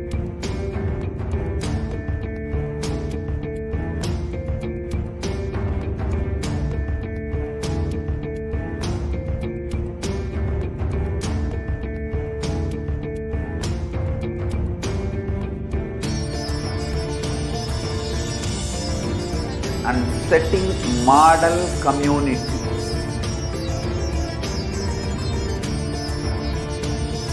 Kailasas, enlightenment ecosystems, Sarvanya Pitas all over the world.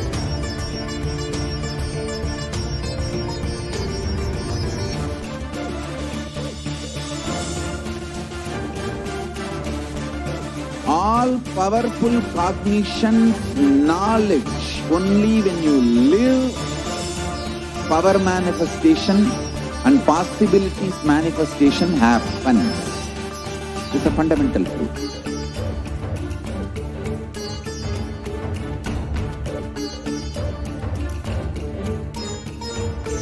Hinduism cannot live exclusively as one sampradaya. No. All sampradayas of Hinduism is an ecosystem.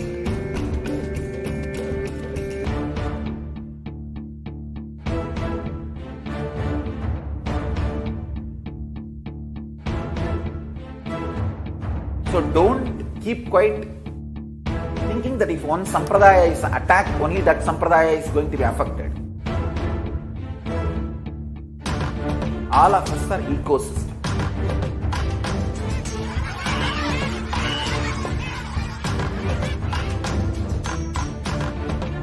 I invite all of you to get involved and enjoy Hinduism by the principle of Dharmo Rakshati Rakshitaha. When you protect Dharma, Dharma protects you. We will make the whole planet flourish spiritually. The spiritual prosperity will happen to the whole planet. We all have to coexist together.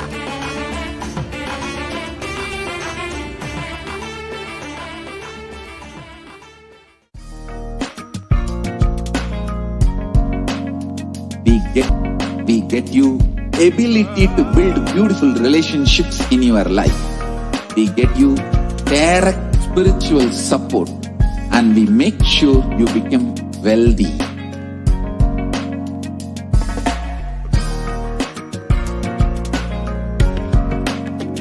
We won't stop giving you just good life. We will literally not stop till you live enlightened life. Manifesting the state of Paramashiva, space of Paramashiva, powers of Paramashiva, being of Paramashiva.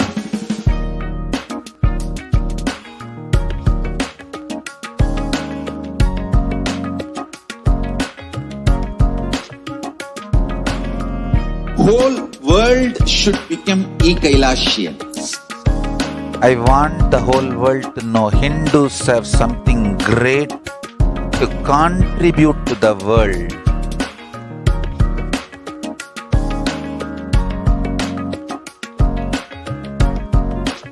We have something great to contribute to the world.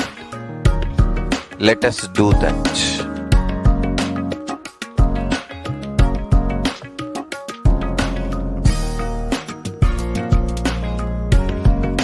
E-Kailasa is proper customized spiritual service helping you to identify your root patterns of suffering. We have perfected the science of helping every individual from every cultural, religious, nationality background.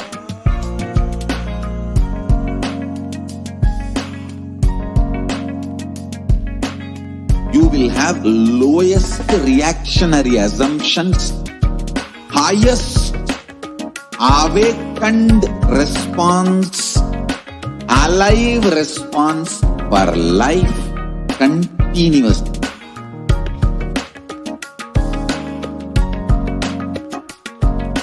E-Kailasa is enlightenment ecosystem, literally enlightenment itself in your own home, wherever you are. Proper customized spiritual service helping you to complete negativity, withdrawal from life, self-hatred, self-denial, self-doubt, so much of tiredness, laziness. We can support you, aligning your diet, your attitude, your aptitude, your understanding about life. We can help you with everything.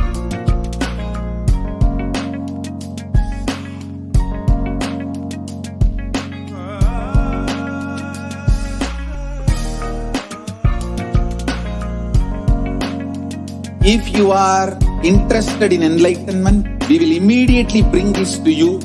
If you are not interested, we will explain the whole science, inspire you and make you interested in enlightenment time. We need to cater this enlightenment science to the whole world wherever they are, because enlightenment is the birthright of all human beings. Kailasa is responsible to provide that to all human beings.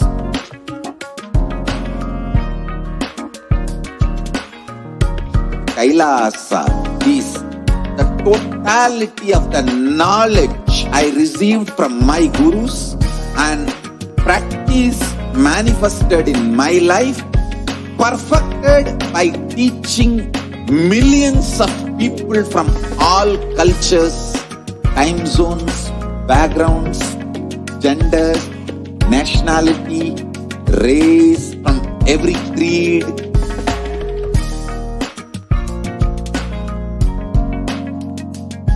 So this absolutely perfected knowledge available to you, served to you in your home, without even you moving out of your couch, free of cost.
With your eyes closed is meditation, connecting with the divine.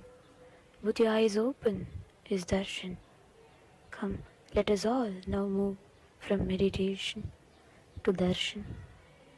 Slowly, very slowly, please open your eyes.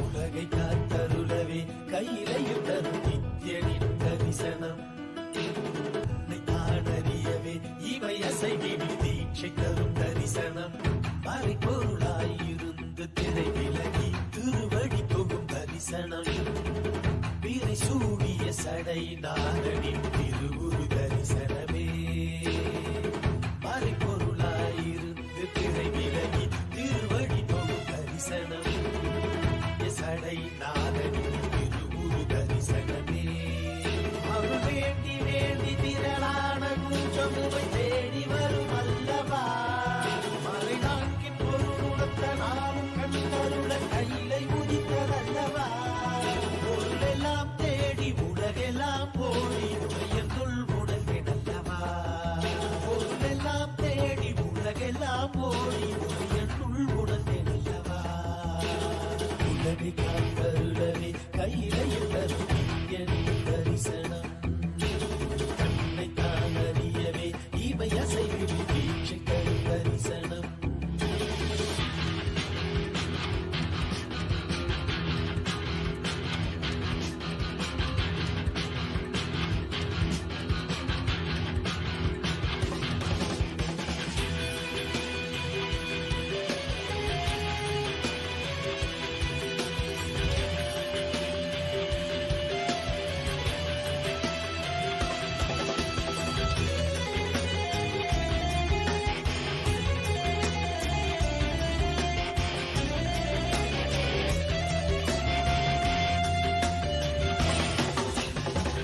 கடலும் கரைகளும் உன் திரு கைகள் தந்ததே இரவும் பகலுமே உன் திரு கண்ணில் அசையுதே நாங்கள் என்ன கோள்கள் என்ன உம்மை பற்றிட ஏழு புவனங்களும் உம்மை சுற்றிட பொருளும் அருளும் தர மனதின் இருவிலக பரமசிவ தரிசனம் மாயை வென்று விட ஞானம் பெற்று தரிசனம் பல சித்த புருஷர்களின் ஞானி யோகிகளின் தவமெனின் தரிசனம் அடியும் முடியையும் ஒன்றாய் காண்பதற்கு கையிலையில் தரிசனம் சதுவேத கோஷமுடன் நாத கீதங்களின் ஒளியில் தரிசனம்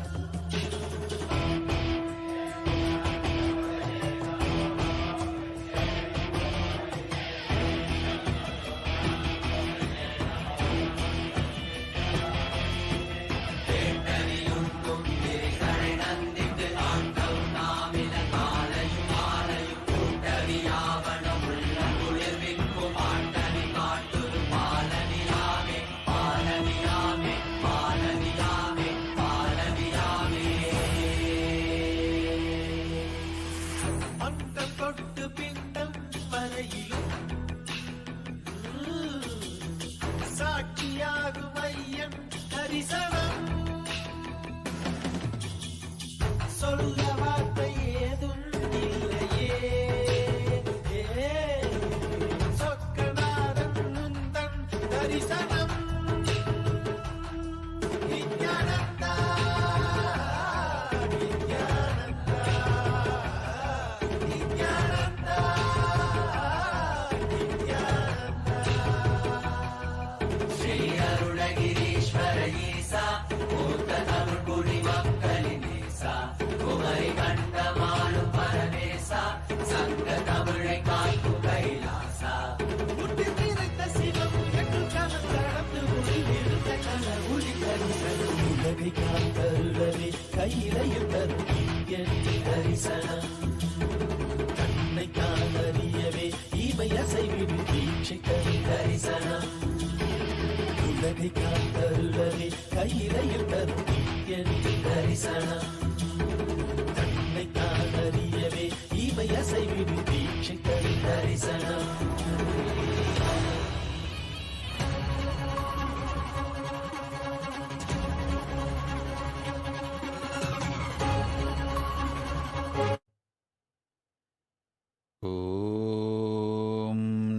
Nithyanandeshwara Paramashivoham Nithyanandeshwari Parashakti Madhyamam Asmadacharya Varyantam E Guru Paramparam.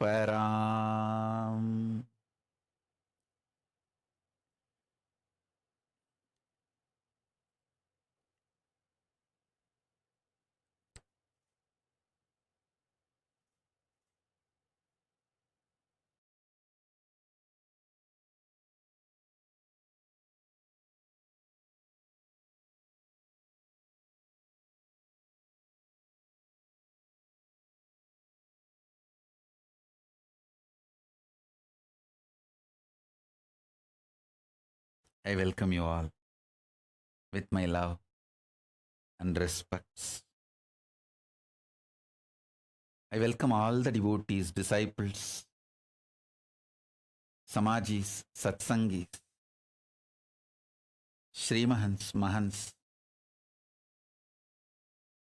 Tanedar, Kotari, visitors, viewers,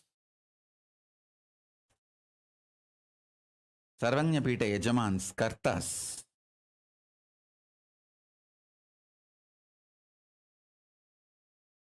Vidyeshwara, Ganeshwara, Mantreshwara, Lokeshwara, Astreshwara. I welcome all of you with my love and blessings.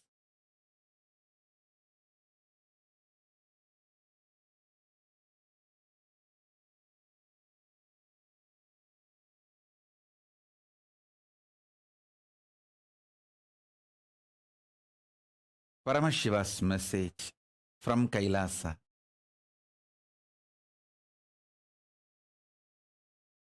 Listen. Physics of the conscious sovereignty is all about building body with a spiritual stamina to hold the conscious sovereignty and radiate the conscious sovereignty. Listen. I'm just filled with the Paramashiva space. The me I am experiencing in me is the cosmic me, the Paramashiva. And I also know the me you are experiencing in you right now is also part of the Paramashiva's me, cosmic me.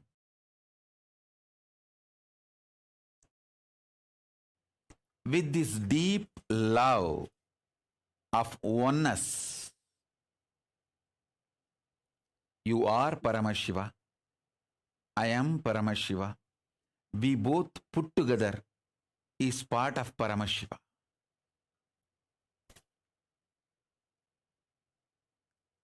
He has filled me, awakened me, enlightened me, manifesting in me with that extreme joy, ecstasy I am sharing with you. Raw, naked truth as it is.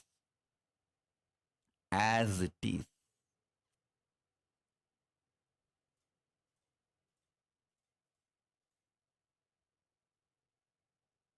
Listen.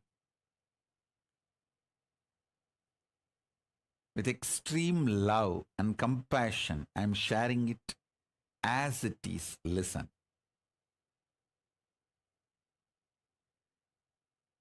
Spiritual stamina means your ability to cognize Paramashiva, letting him manifest his will, his experience of himself. That is what is most important. See,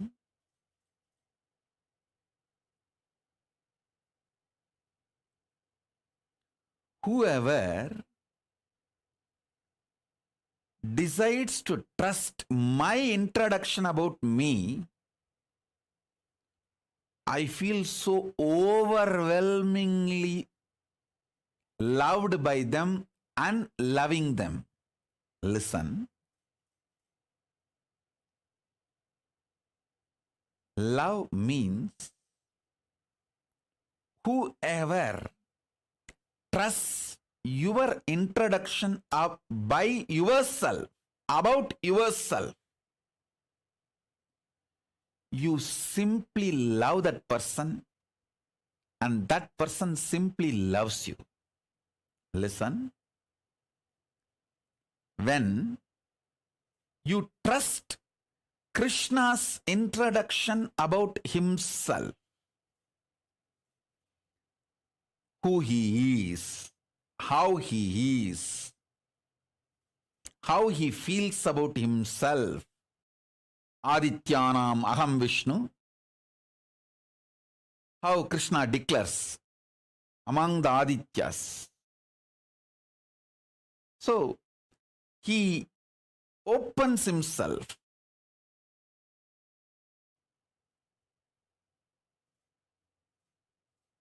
When you feel connected, you decide to feel connected, you choose to like, love, trust what Krishna introduces about him as as himself. When you decide to trust, simply Krishna consciousness manifests in you. If you decide to trust the anti-Krishna gang, abusers, their version of Krishna, how Saguni talks about Krishna and Krishna's sexuality, how Shishubala talks about Krishna and Krishna's sexuality, how Shishubala describes Krishna and Krishna's people. Shishubala may give very valid, logical evidences for your independent investigation. He may have everything to support your independent investigation. The selfie Krishna took when he hugged his gopikas may be available for you.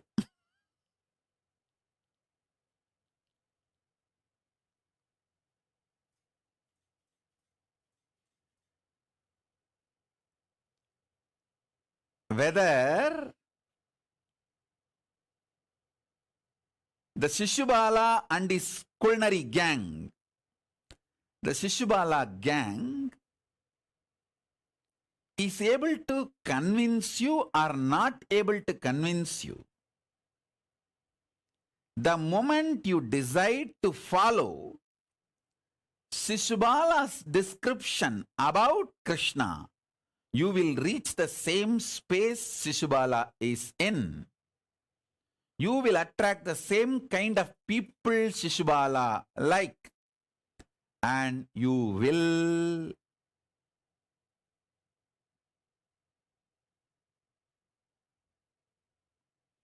naturally be in Shishubala's gang and die, rot, destroy yourself. Listen. Whom you choose to trust, feel connected, you fall into that gang.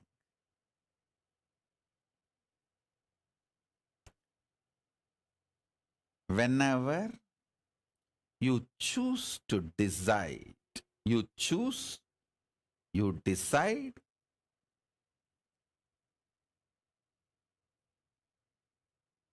to listen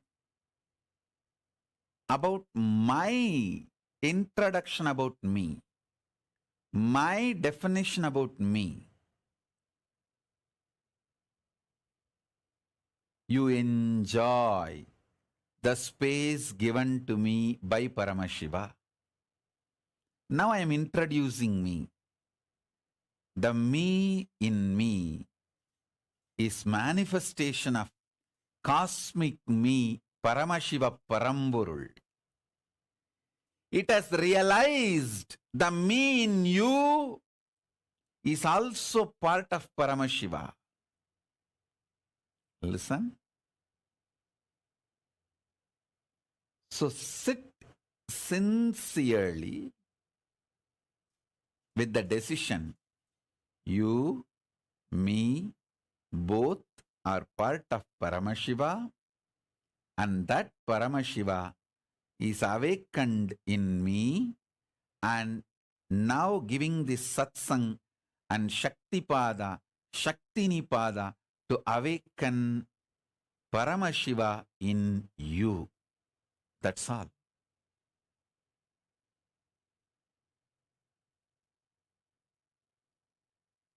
This is the exact, precise, truthful, honest introduction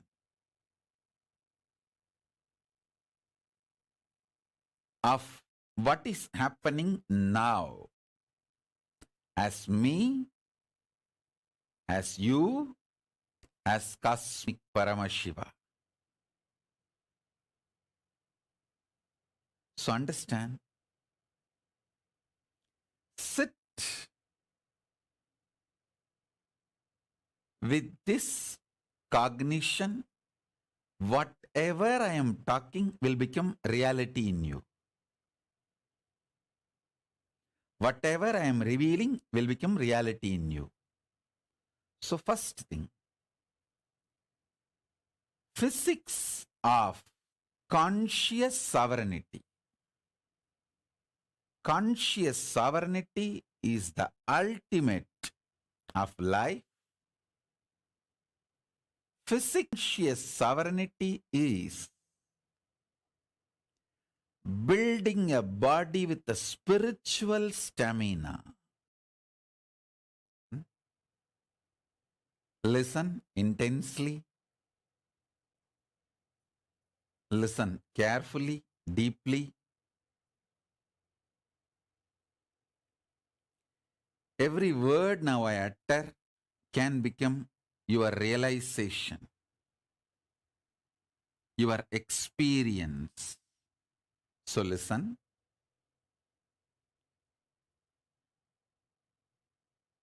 A body with a conscious stamina. Actually, building a body with a spiritual stamina, conscious stamina, is very easy job. Too easy. I can give you just some 10-15 simple tips.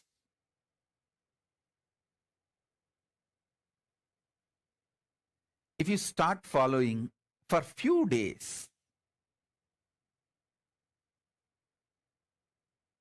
automatically you will build a body with a conscious stamina which can manifest Paramashivatva.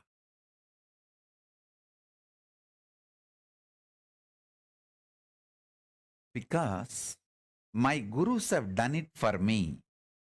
I know the precise methodology. Without wasting much time, I can teach you. Many instructions, tips I would have given you. Please add castor oil in your food every day, at least 1 teaspoon. See, don't add too much castor oil, then you may feel dehydrated, tired. At least 1 or 2 teaspoons. per day or per meal. See, if you are taking only one meal a day, then go for just 1 teaspoon, not more than that. So based on the food intake, choose. These are two simple instructions. It's not something very difficult, complicated, very simple. Vegetarian lifestyle, what I claim, that Shaivite lifestyle, most easiest lazy man's method to build a conscious sovereignty spiritual body. Listen. Conscious sovereign space, the conscious sovereignty space, that stamina, body with that stamina,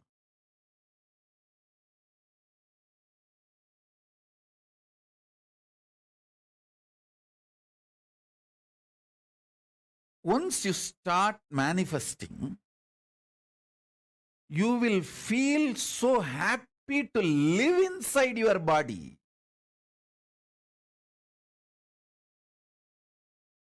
I'll give you two simple instructions and few truths to build the physics.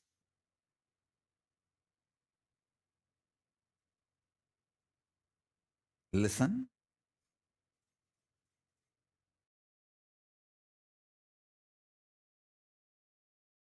Physics of the conscious sovereignty is building strong physical body with a spiritual stamina that starts manifesting the right, everything you need for manifesting conscious stamina. I tell you, I can give you 1 or 2 examples. When you start having spiritual stamina, conscious stamina, you will carry such an amazing space. Anyone can ask anything.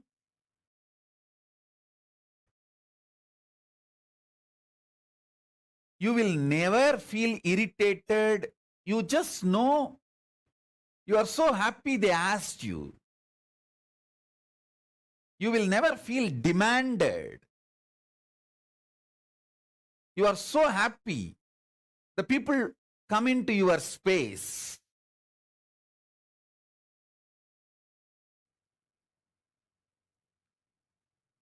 More and more people you enjoy in your space, more and more you are a successful being.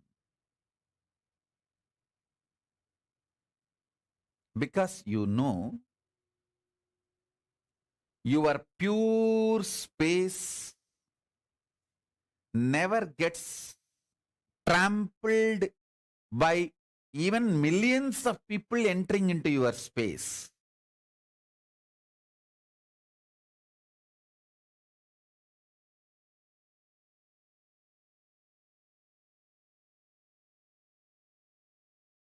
The conscious stamina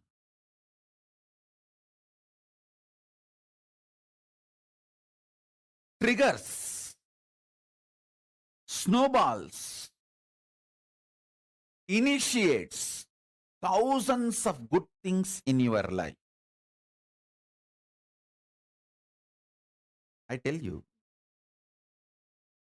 1 teaspoon castor oil can keep you in a pleasant mood 24 hours.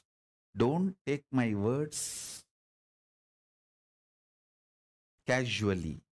I am very serious. If you start doing it, you will understand. If you start doing it, you will understand. Within 6 months, you will understand. If you are a person constantly irritated, easily triggered, just use castor oil. You may think, what, castor oil? To remove the irritation? Yes, I am telling you. Castor oil will remove the parasites sitting inside your stomach, which triggers irritation continuously. The castor oil and parasites are anti. They don't like each other. And I tell you, Jnana Siddha by birth. By birth, he always takes me from home to the temple to teach yoga and brings me back, and he will be actually holding my hand, literally, and walking, especially during these festivals, lot of crowd. Na? So he will hold my hand and walk. That Gulfi Eyes guys, they are tricycle and sell the Gulfi Eyes. I was listening to that bell. That bell was very nice sound. I was looking at the bell and listening. Raghupati Yogi thought that I want that ice cream. That's why I'm looking at that tricycle. He asked, you want to eat that Gulfi Eyes? I neither said yes nor said no, because there was no interest in that ice cream, because I never tasted it and I don't know what it is. And I was only listening to that bell, very nice sound. I did not say yes or no, but he thought maybe I want, but I am feeling a little shy to ask him. So he told, Varakane sapla. He gave me, he bought and gave one ice, and when I ate, I really enjoyed. It was very tasty. The way I ate itself, he understood, I enjoyed, so he got one more. I enjoyed that also. Until the second one, I did not ask. The third one, I myself said, get one more. Then he started laughing. He said,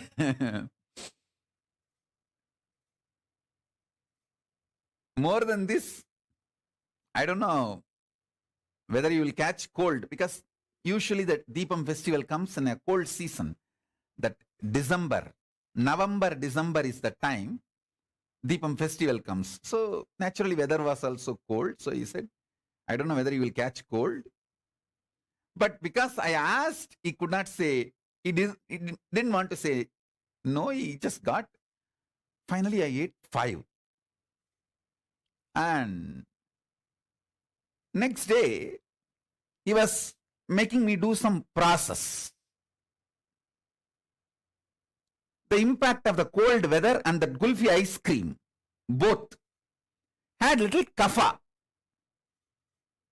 So he was asking me to sit in certain position to help me do my spiritual process. Usually he will make me sit and do any rituals need to be done, like a yajna or homa, small havan or puja, and then initiate me into the pranayama or the kriya which I am supposed to do. And he did all that rituals, and he started initiating me, telling me to do what I am supposed to do. But I was missing few steps, especially some of the kumbhaka, some of the pranayama. If I have to hold the breath for 60 seconds, he will just tell that I have to hold till he counts 60. I will just hold. That's all. There is no question of that 58, I will leave the breath, or 59, I'll start changing the breathing patterns. That day, at least 2 times, I missed the count. He was counting once just to test me. After number 20 or 30, he will miss and he will start. No, wait, I'll start. Then he will again start 1, 2, 3.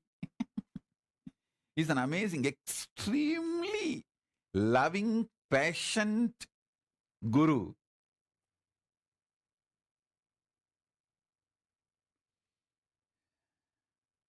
I only visualize them, their love for me, their patience for me, the way they worked on me.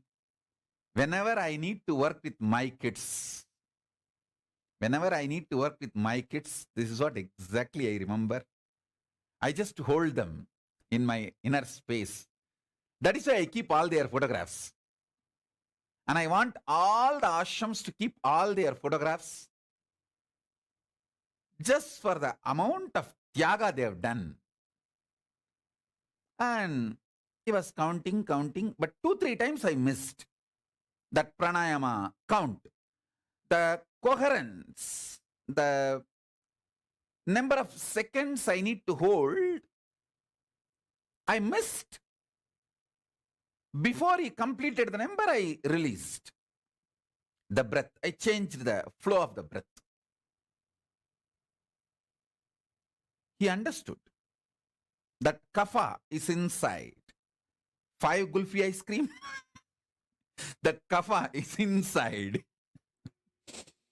And he just got the karsalangani leaf,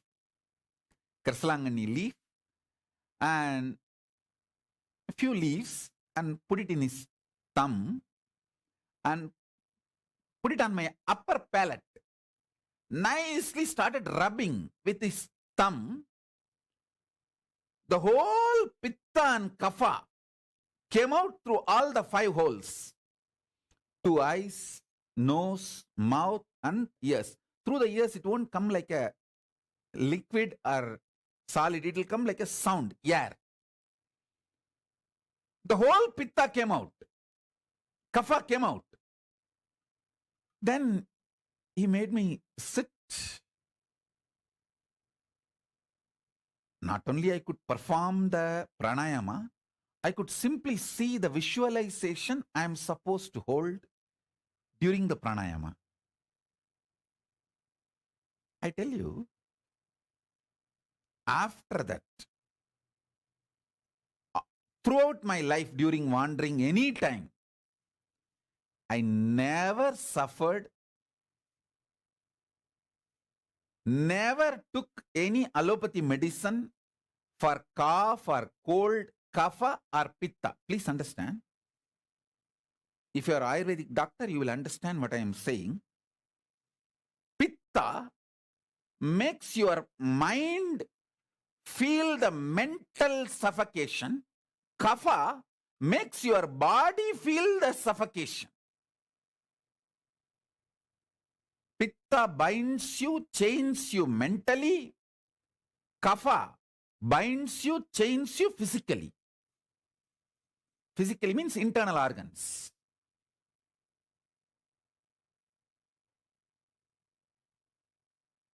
After this one understanding,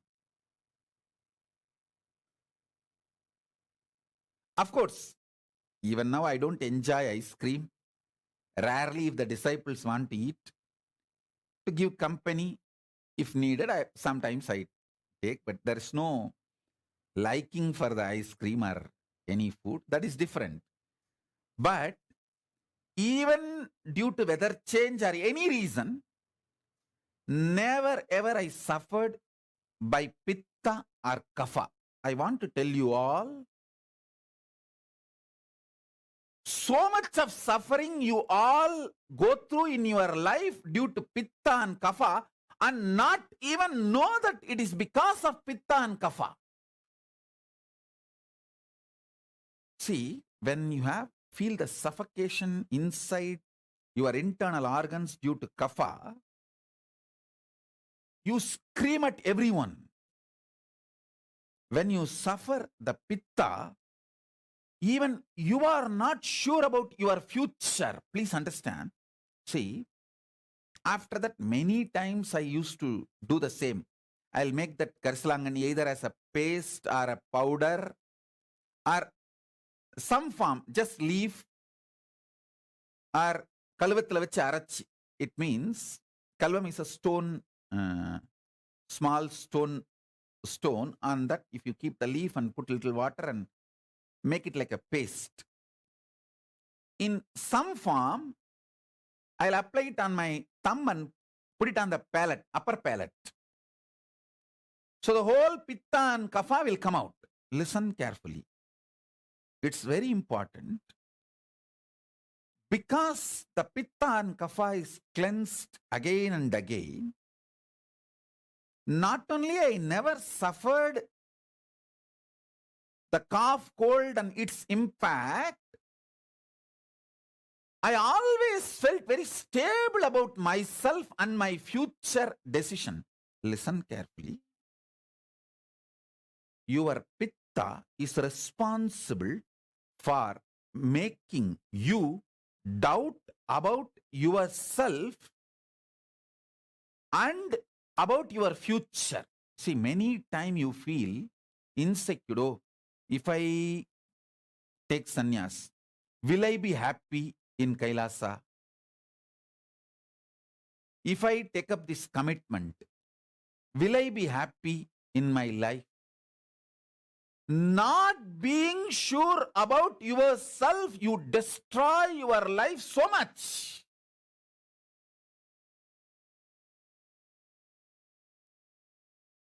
So many wonderful things in your life is lost because you don't feel sure about yourself. Especially spiritually, consciously. I've seen so many people have this problem. Will I be happy if I take sannyas? Will I be able to be peaceful and happy if I choose to be with Swamiji? Will I be happy if I choose to be in Kailasa? All you need is just this Karsalangani powder, Karsalangani leaf, and every day apply on your upper palate and clean the whole pitta and kapha. Make your body samatva body, samatva sarira.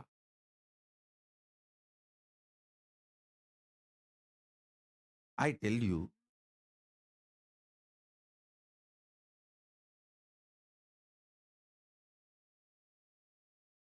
not only my Guru gave me 5 gulfi ice cream, he gave me something, the greatest, which is useful in my life till today. Using Karsalangani and taking out all the pitta and kapha and making me balanced. Listen, whenever your internal organs are strong, your breathing becomes strong. Strong breathing builds a strong internal organs, strong body. Very easily you will build strong muscles.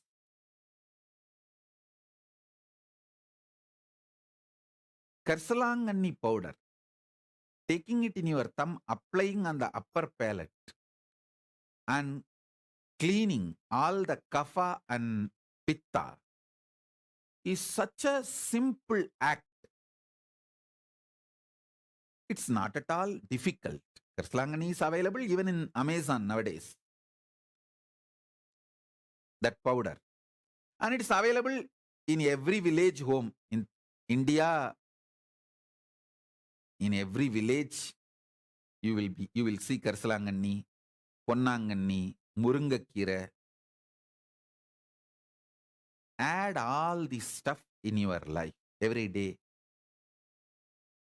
Karsalangani, Ponnangani, Tooduvala, Murungakira. Just the simple instruction. I tell you, strong internal organs, when the kapha is cleansed, you get the stamina breathing. When pitta is cleansed, You get the strong visualization. You will not have doubt about yourself. When sometimes people tell me, Swamiji, I can't handle, I don't know how to care about how to carry on with my life. I feel like I may have a mental breakdown. This problem is because of the pitta. If you ever had the feeling, oh, I may have a mental breakdown, I cannot handle this, I'm feeling suffocated. If you had this problem, your problem is simply pitta, nothing else. Apply Karsalanganni on your upper palate. Clean your pitta. You will have so much confidence about you.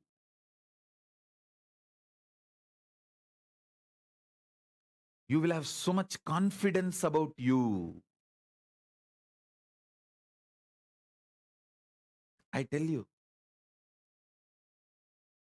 you may never imagine such a simple acts can solve such huge problems in you.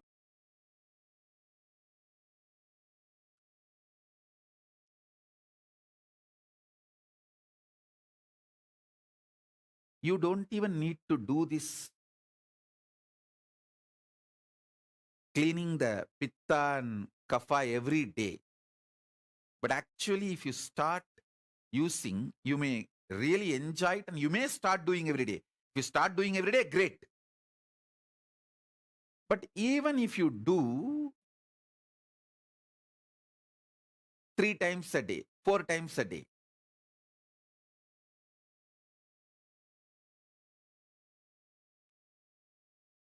you will start feeling so much of confidence about yourself.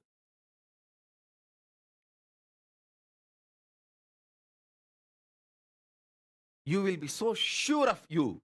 Yes, I can handle life. See,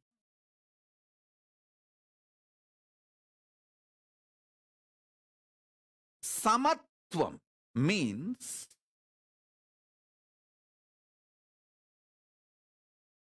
at any situation of my life, I am only going to decide everything as per dharma, and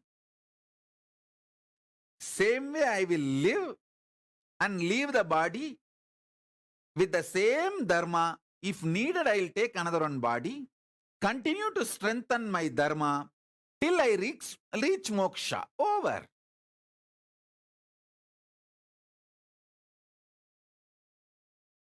Being sure about yourself,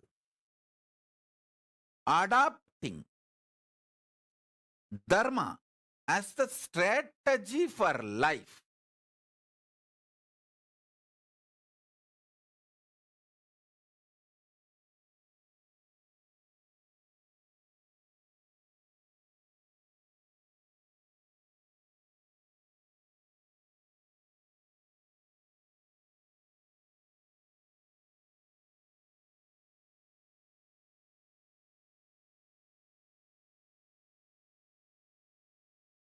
Is the most ultimate peaceful decision you can take in your life. Once you decide, hey, come what may, I am going to decide everything, handle everything based on dharma. Over. That moment you are enlightened, you are liberated, you are free. Because after that you don't need your cunning, strategic, culinary mind. See, this extremely selfish, violent, strategic mind may brainwash you that it is very useful for you and can bring a lot of benefits to you in your life. But it takes away your peace by making you doubt about yourself and literally destroys your confidence on you. Listen, If you are a person always strategizes with extreme selfishness, cunningness, calculativeness, and believe that is the best way to exist, all the time you will have a self-doubt. Did I take the right decision early in my past? Am I taking the right decision in the present? Am I squeezing the orange called world life and getting the maximum juice and pleasure out of it for me? Am I really making the world productive for me? In this constant cunningness, you will burn yourself. And this creates so much of stress, suffocation, suffering inside you. Your whole life becomes cunning strategy, and even you are afraid whether you will be able to retain your cunning strategic existence continuously, because you will be attracting the same type of people cunning around you, and everyone around you also will know that you are a complete cunning strategist. Understand? Then you put yourself in a hell.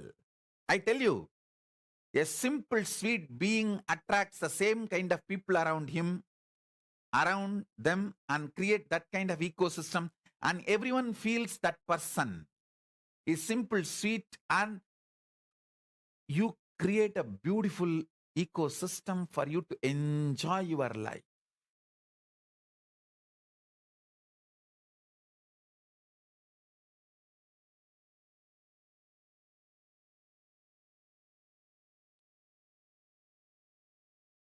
I tell you,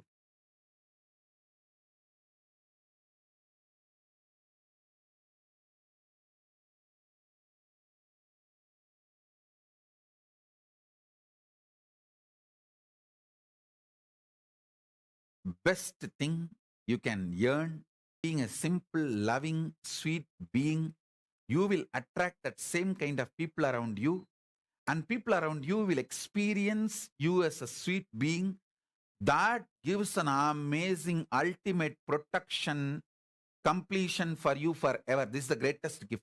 Greatest gift being loving can get you is the beings who are loving. Being loving will get you beings who are loving. Being cunning will get you beings who are cunning for you. That's the worst hell.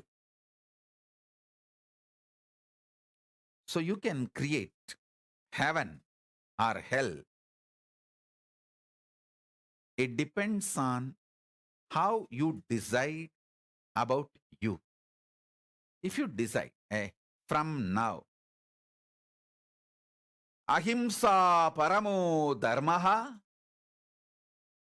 dharma is the center with which I'll make all decision. No question of cunning, selfish, constantly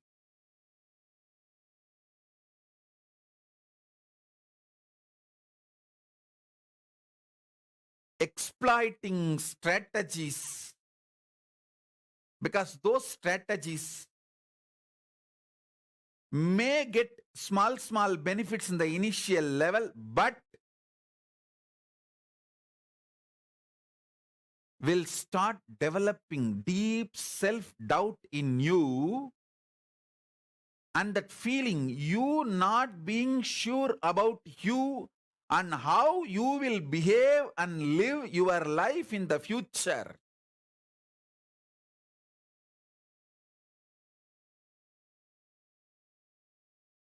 And finally, it will lead to implosion. You collapsing internally.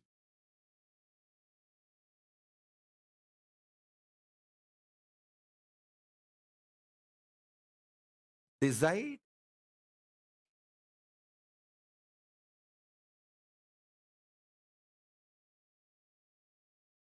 swalpamapyasya dharmasya trayate mahato bhayat. Krishna says, even if you practice what I am teaching a little bit, problems of mountain size will be destroyed. Even if you follow the Guru Vak little bit, tons of problems will be destroyed, which is even unknown to you. See, the best thing is when you follow the Guru Vak, simple instructions, the greater problems just disappear. They don't even show up in front of you. You may not even know how many problems you avoided, you escaped. Just this one Karsalangani, cleaning the Vada and Kapha and Pitta. How much I became sure about me. See, when the Kapha and Pitta is balanced, you don't feel suffocated mentally or physically in your internal organs. So you will always take very dharmic decisions, not irritated, agitated, aggressive mood. You will not make decisions. All decisions you make during the I, Kapha and Pitta are dangerous to your life and to your existence. Keeping the Kapha and Pitta balanced will make you always take very sweet, beautiful decisions. Life will flow such powerful way.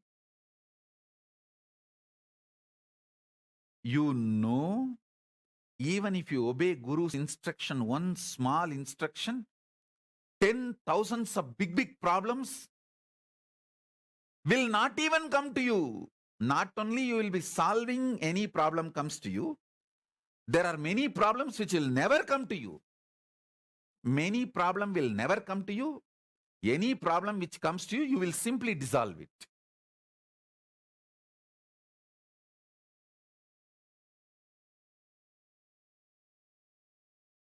That is why even now I have the habit. I will not calculate my Guru Vaks to the direct benefit it brings. See, if I calculate, if I apply Karsalangani on my upper palate and remove the Vada, Pitta, the Kapha and Pitta and Kapha, I will not catch cold. I can breathe freely. If I calculate and make the logical decision, only when I have a cough, cold, I will practice and I will have the benefit. But many times simply I'll follow the Guru Vak. Wherever I see the Karsalangani in my wanderings and wherever I can get, simply I'll start applying.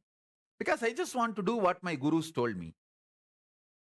Because of my obedience to my Guru Vak, not only I never suffered with cough, cold, the Kapha and Pitta problems, I always had a samatva, balanced decision making, dharmic decision making, inner space, which brought tremendous strength about me, being sure about me. I tell you, when I got out of my home, when I left my home, I never had insecurity or not being sure about how I will handle my future. Whatever future brings, how I will handle, never had a problem. Same way, in 40, literally after establishing kingdoms, everything I need for my life I just walked out of everything. I had the same spirit, courage, confidence. I can rebuild. I can create what I want. I can face my life. Whatever my life brings, I can handle it. I was so sure about me.